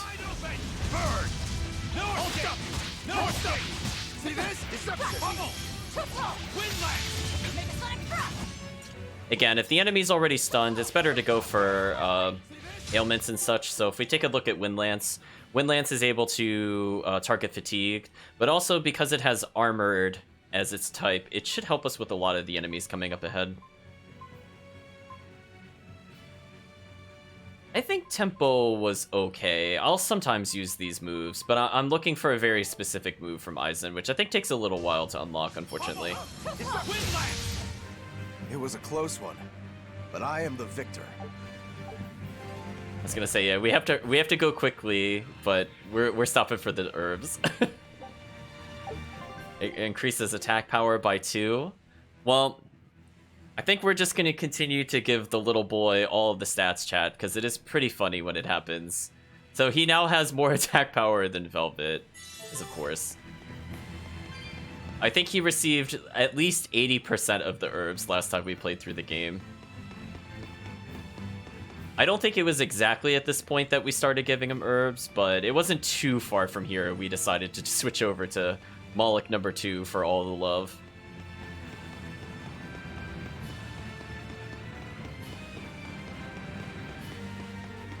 So let's continue to ascend. We have to get to the top of the gate. So we're now at a point that we saw before and almost able to reach it. If we look down below, we could see the ship that we kind of sabotaged earlier, and we can actually see the beginning of the dungeon from here.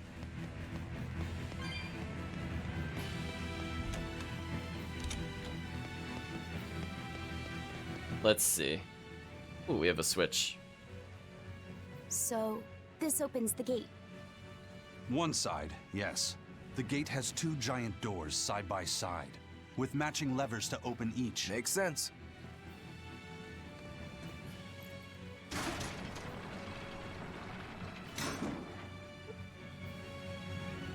All right, let's find the other device.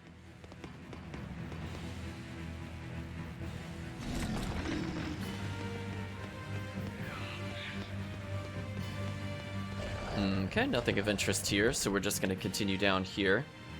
Now, if we hit the other switch, we'll be basically preparing ourselves for a boss fight. So before we do that, let's continue through this doorway and just double check to see if there's anything of interest here. And speaking of which, that would have been a terrible thing to miss. The cat's box demands 35 more spirits, so we'll give over what we attained so far. So far we have basically a net positive of cat's spirits at the moment, which is good. I don't really want to go lower than like 4K, but we'll see what happens. We have attained Rosy Cheeks. Goodbye, Cat's Chest.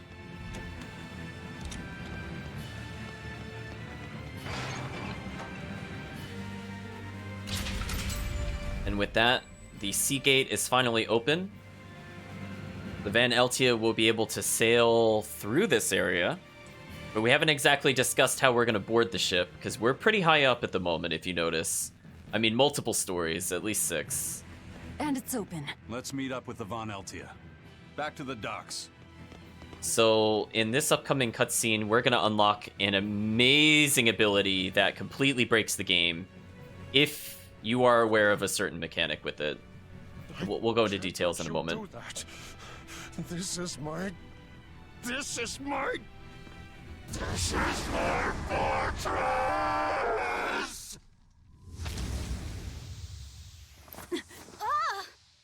Oh no, the compass, chat. And almost Moloch number 2.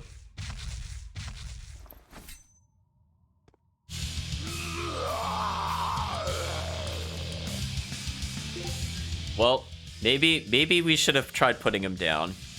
So, the guard that we very heavily injured and beat up earlier is weak to Fiend and Armored attacks, which we saw Aizen has an armored move. He's resistant to physical, though, so this is actually not a great matchup for us, for Velvet. So let's review the help for this creature. Oh yeah, that's right, they don't give little comments like they do in Zestiria. So this thing has a ton of defense, honestly. Like, that amount of defense is atrocious. It's 1,600 something, oh my gosh. That's pretty gross. So now I'm going to explain a new mechanic Demon Blight again. that just unlocked. So if we take a look at our character portraits along the bottom, we'll see to the right of the HP bar, we now have a number. This is called the blast gauge. if we have 3 in a blast gauge, it lets us basically use the equivalent of a super move. Now, what the game doesn't explain to you is that you can chain all these super moves back to back to back to back to back to back to back to back to back to back to back, and it does an absurd amount of damage. So we're going to try to finish this guy in style. So if we manage to get a stun on him as well as the power hit, and as a reminder, power hit is just when you hit all the enemy weaknesses, which is Fiend and Armor. Speaking of which, can anybody hit both Fiend and Armor as one character? Because that would be very useful right now. Yeah, we have Armored with Aizen. That I'm not really surprised about. Oh, do I actually not have anybody that could do Fiend? Oh, I do. Oh, Bright Shade. Okay, well, I'm going to manually set Bright Shade to here so I could force cast this. So I basically need Aizen to kind of do his thing, and to encourage him to do his thing, I'm going to say instead of using Balanced, I'm just going to ask for him to aim for Weakness. This should encourage him to go ahead and use the correct move. Rokuro, I'm just going to set to Close Combat for combat interruption. I don't really care if he uses the weaknesses. Velvet, I can similarly do the same thing. But generally, I'll want Moloch number 2 to engage at range, because if I swap into him at any point, I'd prefer he not be immediately surrounded by enemies, so this is pretty good. Ooh, instead of rear enemies, I'm going to ask him to interfere.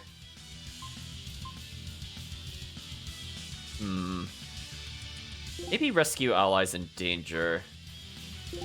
And Aizen can also interfere with enemy arts.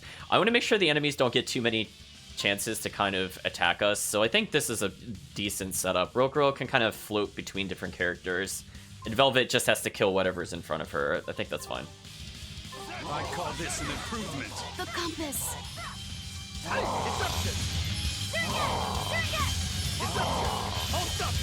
So, unfortunately, it looks like we have his attention. Oh! Well, okay. Unfortunately, I forgot what button it was to use the Mystic Art. Oh, that's right. I just mentioned that before. So I cannot do that with Laphicet, or not Laphicet, excuse me. You cannot do that with Moloch number 2.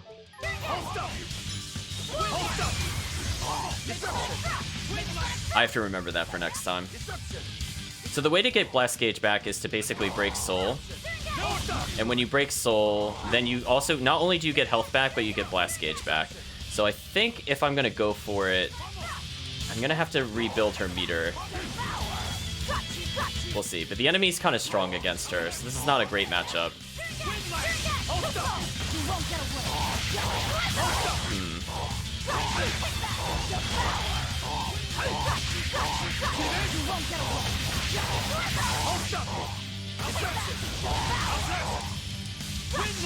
I was trying to stall a little bit to get some meter, but I didn't get it.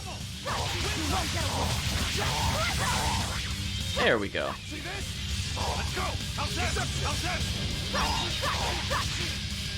Got you. So fortunately, she's decent at stunning this boss, even though the enemy is strong against her. So we're just gonna brute force it a little bit. So what I think I'm gonna do is, because I accidentally let the AI use their blast gauge, I'm gonna tell them to just not use it. Honestly, I really don't want them using blast arts unless I'm ready for it. I'll make sure to do that next time. I need to remember that that's a thing.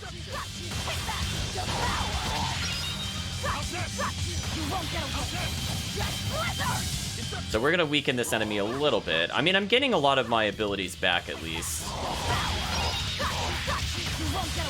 So you're gonna hear a lot of got yous, because I'm trying to rebuild Blast. So not the cleanest of fights, but we'll improve it a little bit at a time, chat. So one thing to take note of is that every time you get more stars, as in more art usages for our different techniques, it actually increases how much blast gauge we get at the start of battle.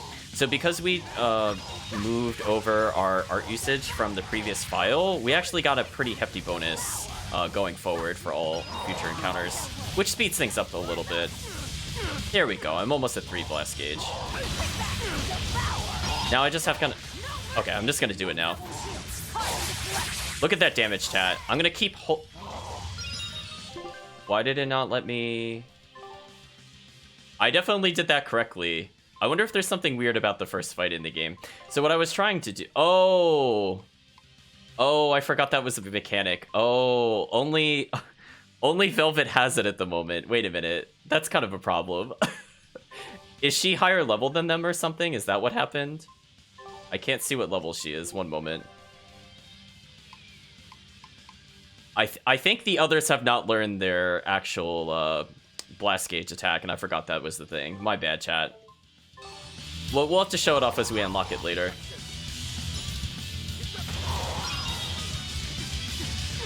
Yeah, you're gonna hear a lot of got yous.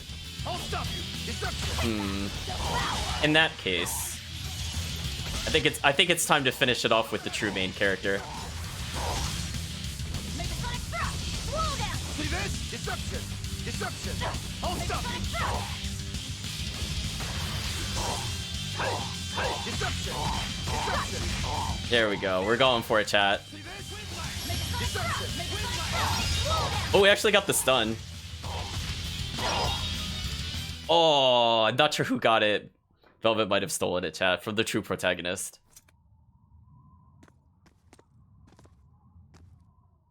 So we lost the compass. It's still presumably here somewhere. We can see the monsters have basically taken over the fortress. The docks are swarming with demons.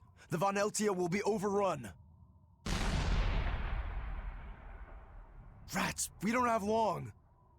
Eisen, can you signal for them to go through without stopping?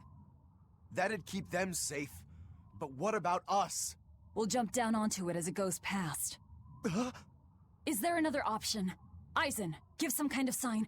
There's no need. The Von Eltia will sail through. Without an order? It was part of my plan. Welcome to the Ifried Way.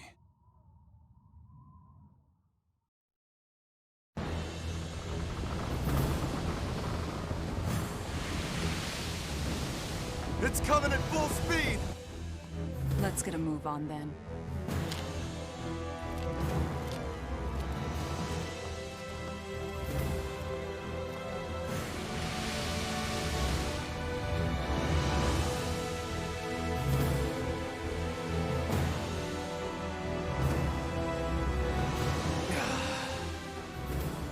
Will this really work? Do you want the Reaper's reassurance?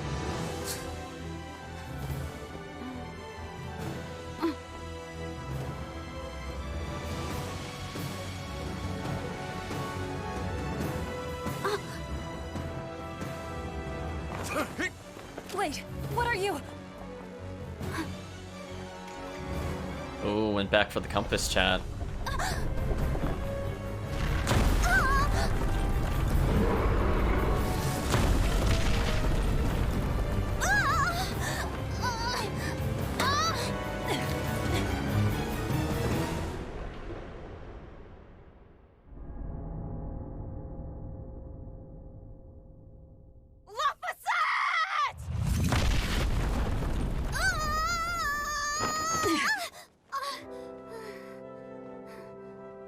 Don't scare me like that.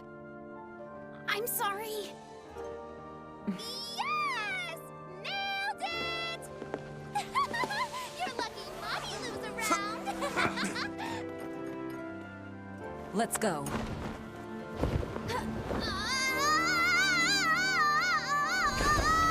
That's certainly a way to board a ship, chat.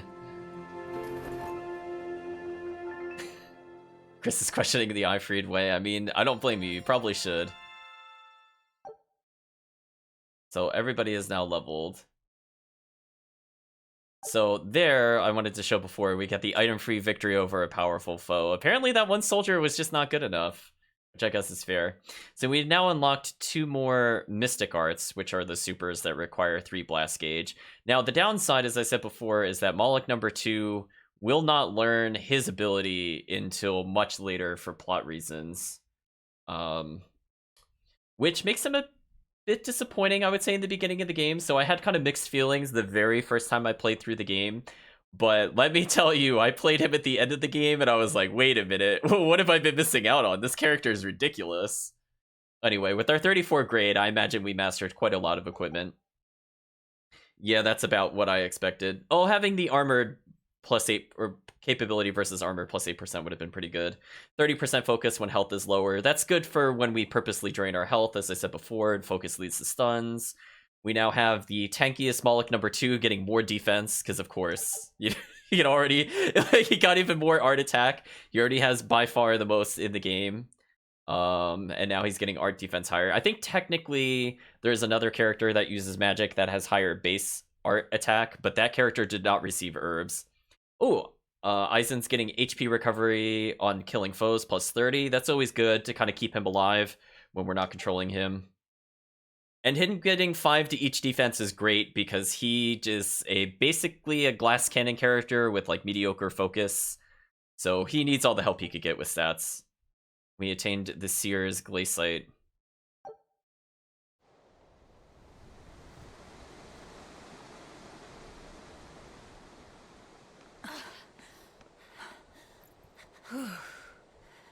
Nicely done!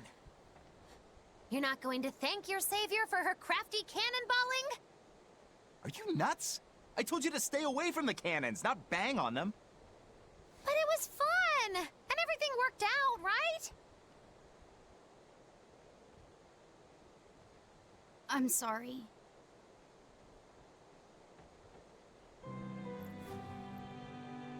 If it's that important to you, keep it safe. You wouldn't want to lose it again. Give it. I need to set a course.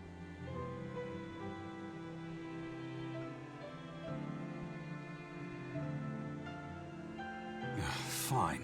You read it for me then. Yeah. But listen, kid. Give me one false reading and you're shark bait. Better work hard.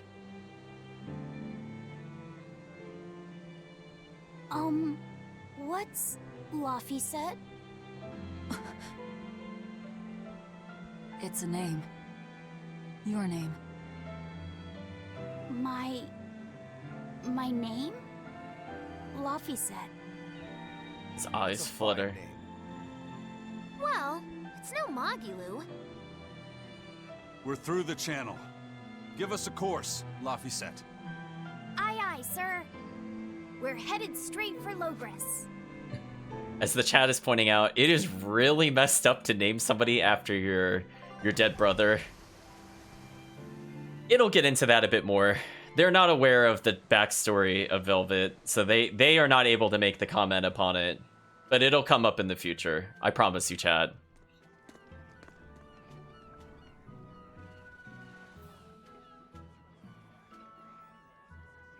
Now, this is refreshing. Sailing into port like normal people. Well done, boy. The sharks are gonna go hungry tonight. Yes, I'm glad. This won't be a problem? Docking a pirate ship here? So, how were the northern seas, Aizen? Helavis and Vortigern are in ruins. Trade with Northgand will likely be disrupted for quite some time.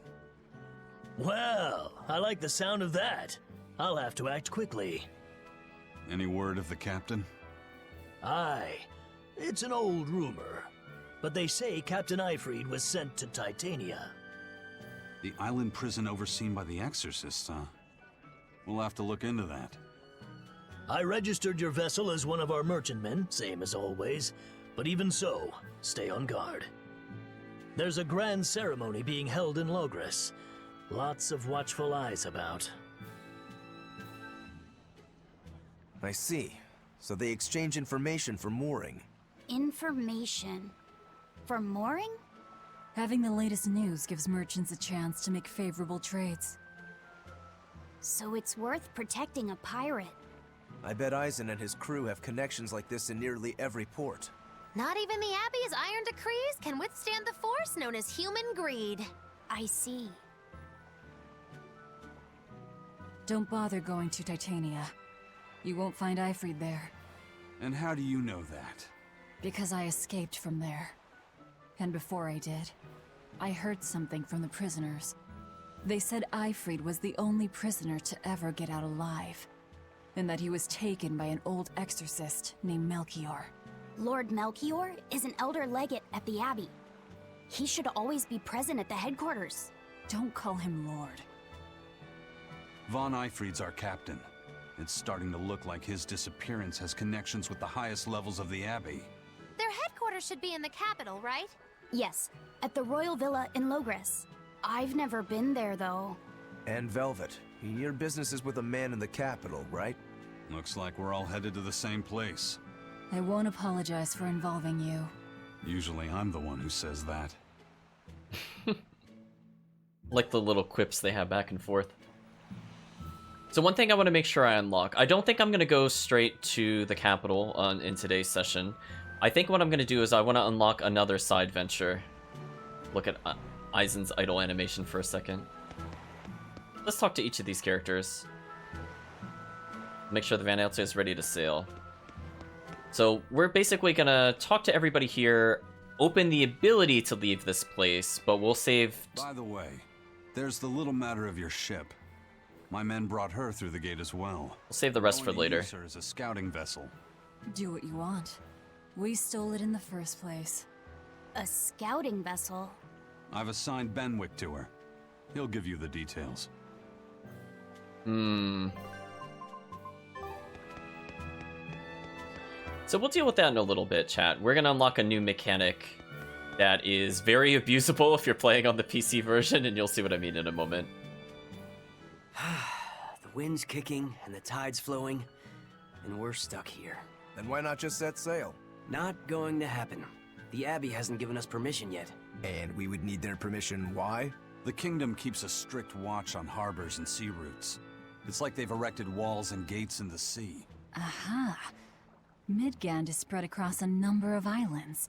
The sea is the only way to get from one place to another. If they can control the ships, they can control the flow of people, goods, and even information. Exactly. They even created that fortress, Vortigern, to help them do just that.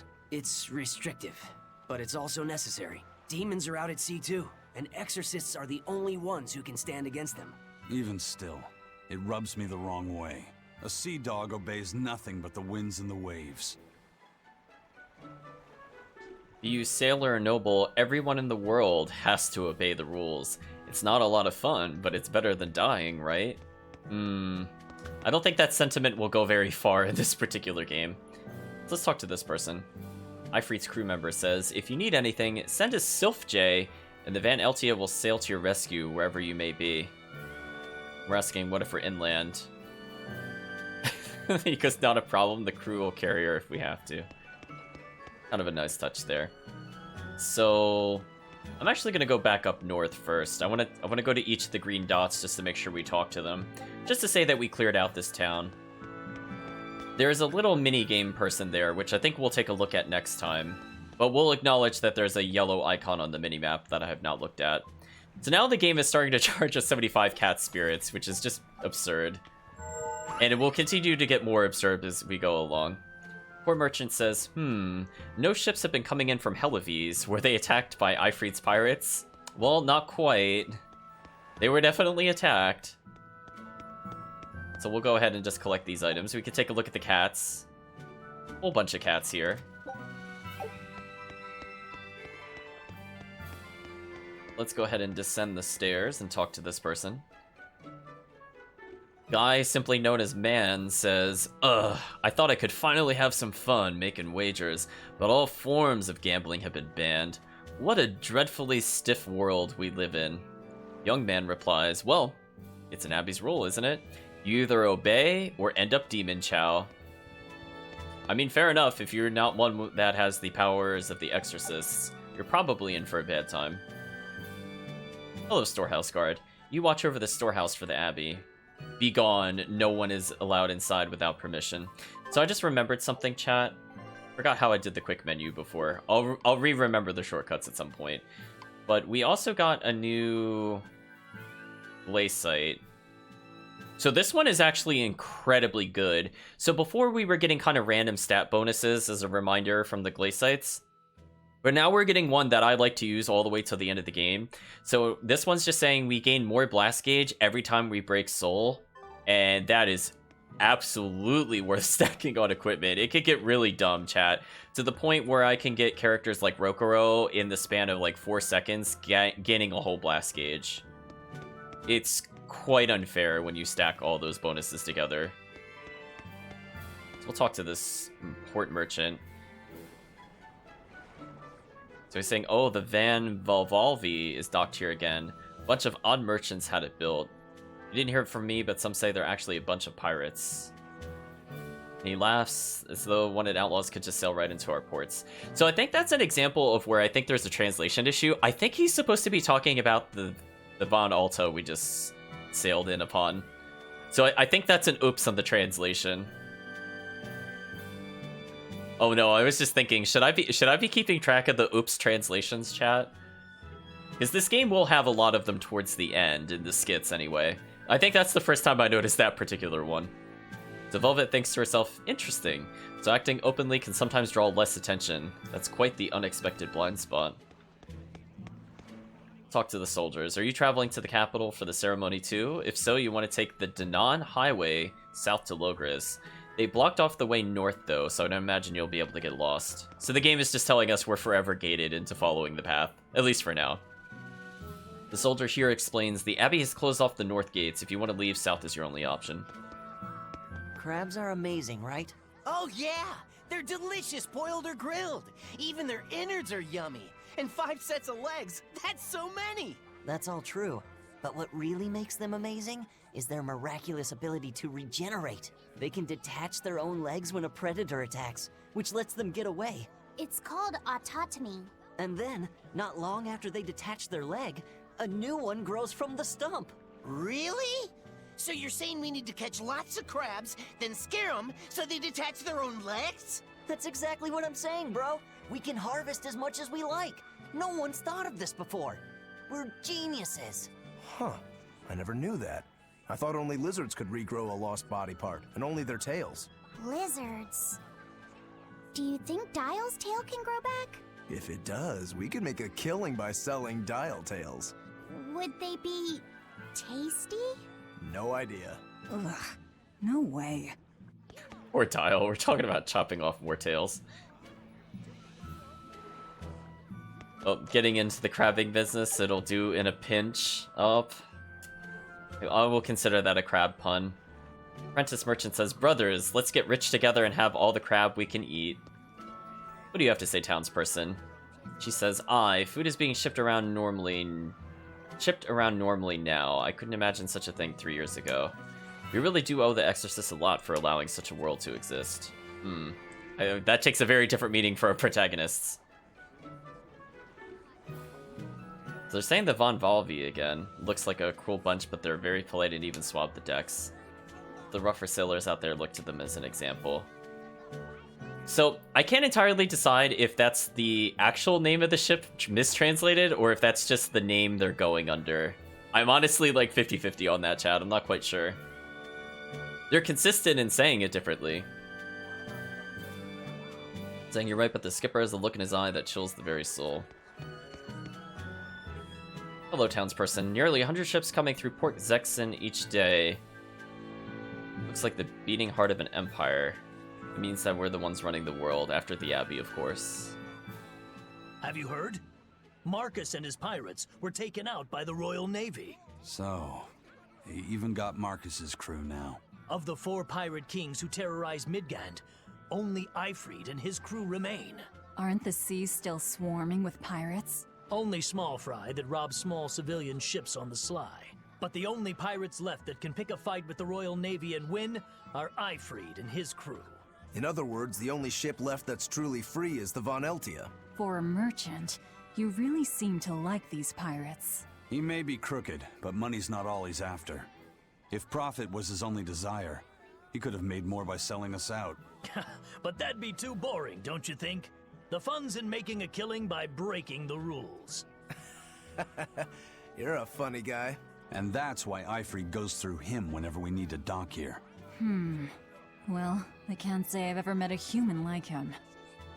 Let's talk to the dock trader again. He says, "Don't worry, I'll keep my promise. Honor among thieves and all, right?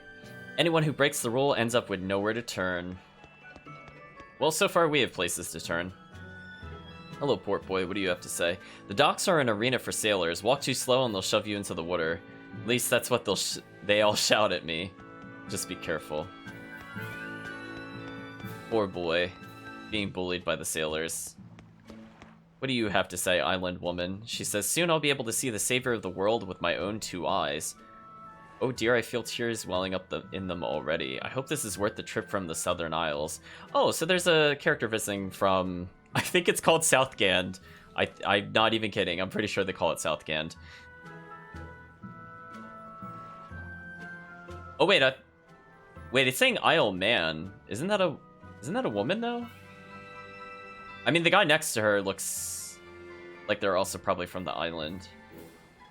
Huh. But he says, "I hear the ceremony is being held in the capital. Time to start moving, I guess." So now we know that apparently the savior is in the capital, so that's interesting information. We'll have to keep that in mind. Energetic boy says, "You think so? You're willing to bet your life on it?" And cautious boy says, "I'm not betting anything. The Abbey banned gambling, remember?" Even the children are not allowed to gamble, chat. Now we have acquired the money. Acquired the rock salt. We'll ignore the merchants for now. We'll deal with them on the way out. I just want to make sure we unlock the last mechanic, and then we'll showcase that a little bit.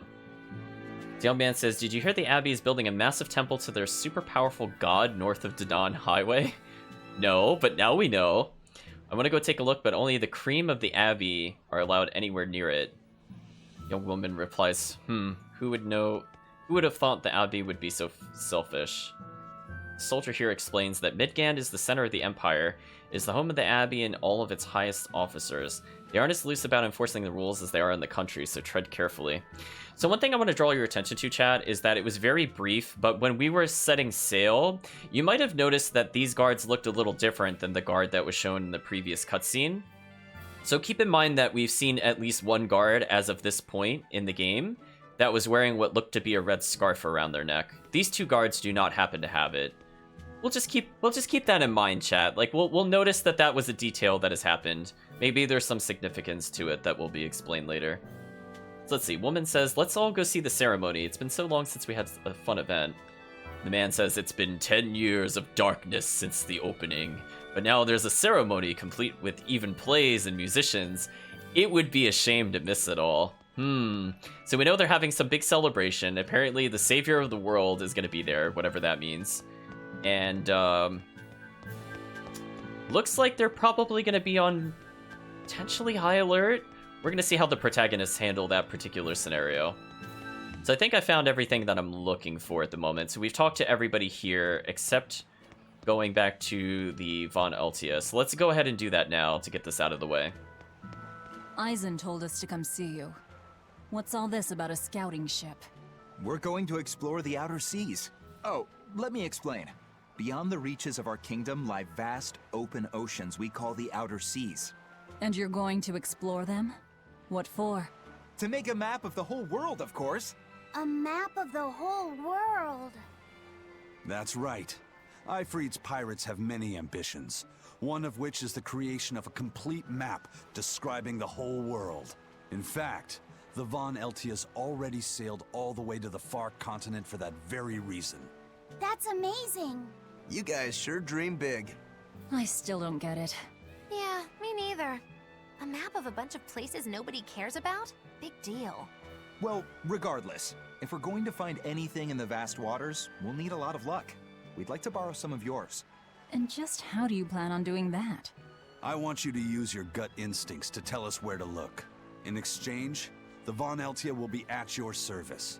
And you can keep anything we find in our explorations. Oh, we'll be keeping a lot. Assign us new orders from any location by using a kind of messenger bird called a sylph jay.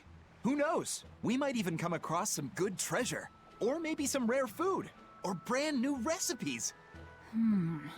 That's a lot of treasure you could find. Doesn't sound bad to me. It won't take much of our time, and besides, it could be interesting. You're right. Okay, as long as I'm not responsible for how things turn out, I guess I can help. All right, then I'll tell you what you need to know. So they're going to walk us through a tutorial, but I also forgot to mention one additional thing. Oh, we almost had all 6s. We were so close, chat. So I kind of like with Benwick's animations, he doesn't pop up in too many skits, but I like that whenever he emotes, the bird, which we can assume is probably what the Sylph Jay looks like, also emotes. So it has, like, its wings go up and it, like, looks like it's shouting, or it looks really smug. I like that little touch with that character. So now the game is going to explain to us expeditions, so we're going to go ahead and open it. So it's just saying we have the dispatch command. We only have one location we can explore to. This is basically saying in the upper right hand corner we have a level, and there's a minimum level in order to do more advanced expeditions. So the game will tell us that there is a certain amount of time we need to wait Ship setting sail. before they can return. Now, since this is a tutorial, I have to sit in this menu. Take a look at this. And then it will RNG decide whether we win or lose certain encounters. And based off the number of wins, we get more experience, and as we get further along, we might get character skills that improve the item drops. Yeah, since we only won 2 battles, we only got a certain subset of items.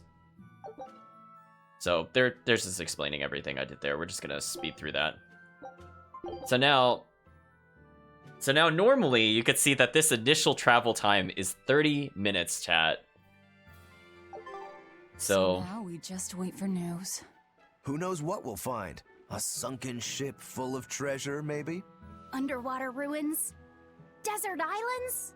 New shipping lanes, perhaps. Some fish would be enough for me, especially if they sell well. My thoughts exactly. Tuna or yellowtail or sturgeon.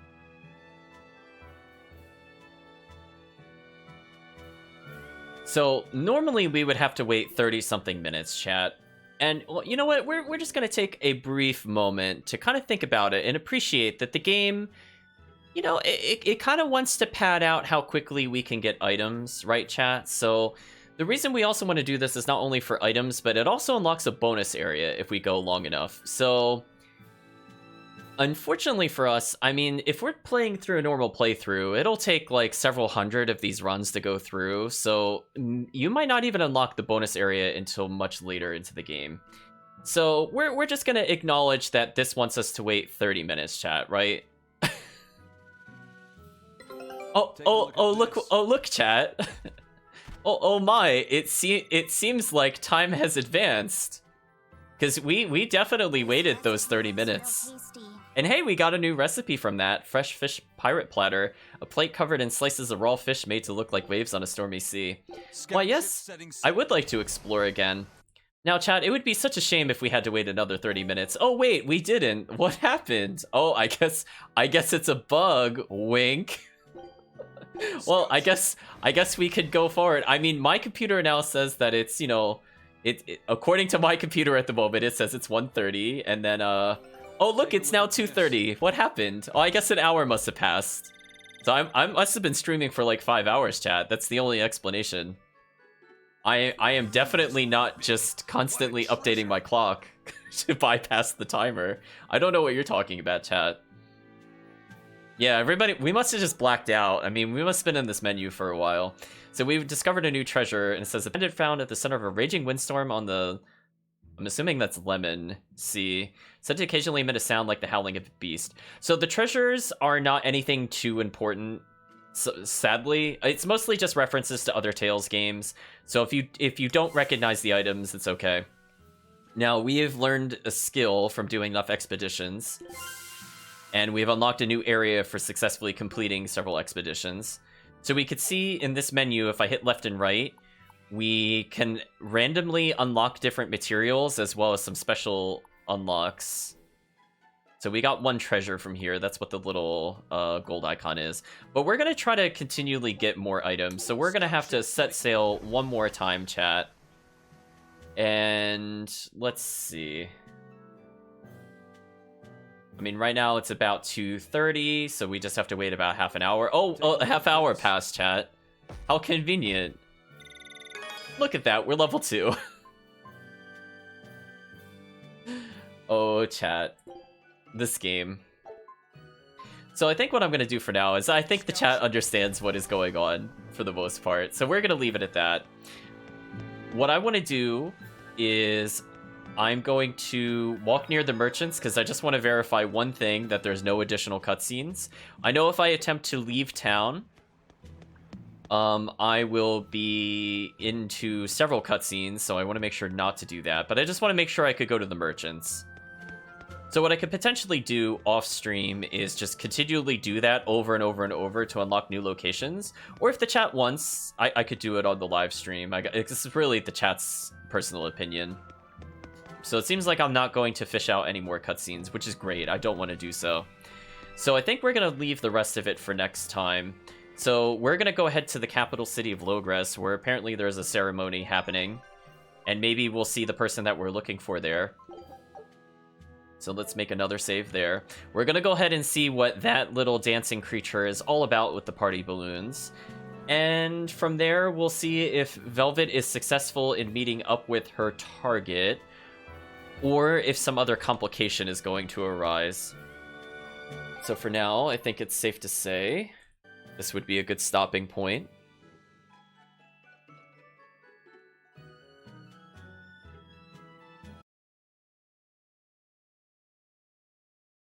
So I think things are going pretty well so far. Unfortunately, we still need to unlock more blast gauges, but we're up to 4 party members, 3 of which can use Mystic Arts, which is always good. And I think when we go ahead and continue tomorrow, we'll just continue to hopefully improve our characters in terms of equipment, whether we purchase more items or find more from random enemies. We want to start gathering all of those skills as much as possible.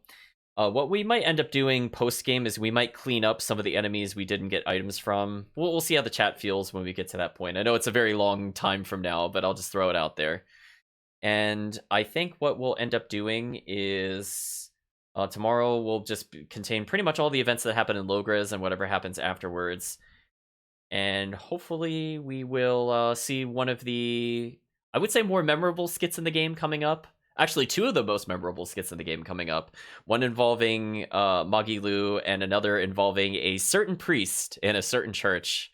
Both of those skits should be available when we go to Logres, which is honestly probably, well, definitely the priest is one of my favorite parts of the game. But I think next time we'll get ready to go into Logres and see what that entails. So for now, I'd like to say thank you all for joining, and hopefully you have a good day or a good night, depending on the time zone.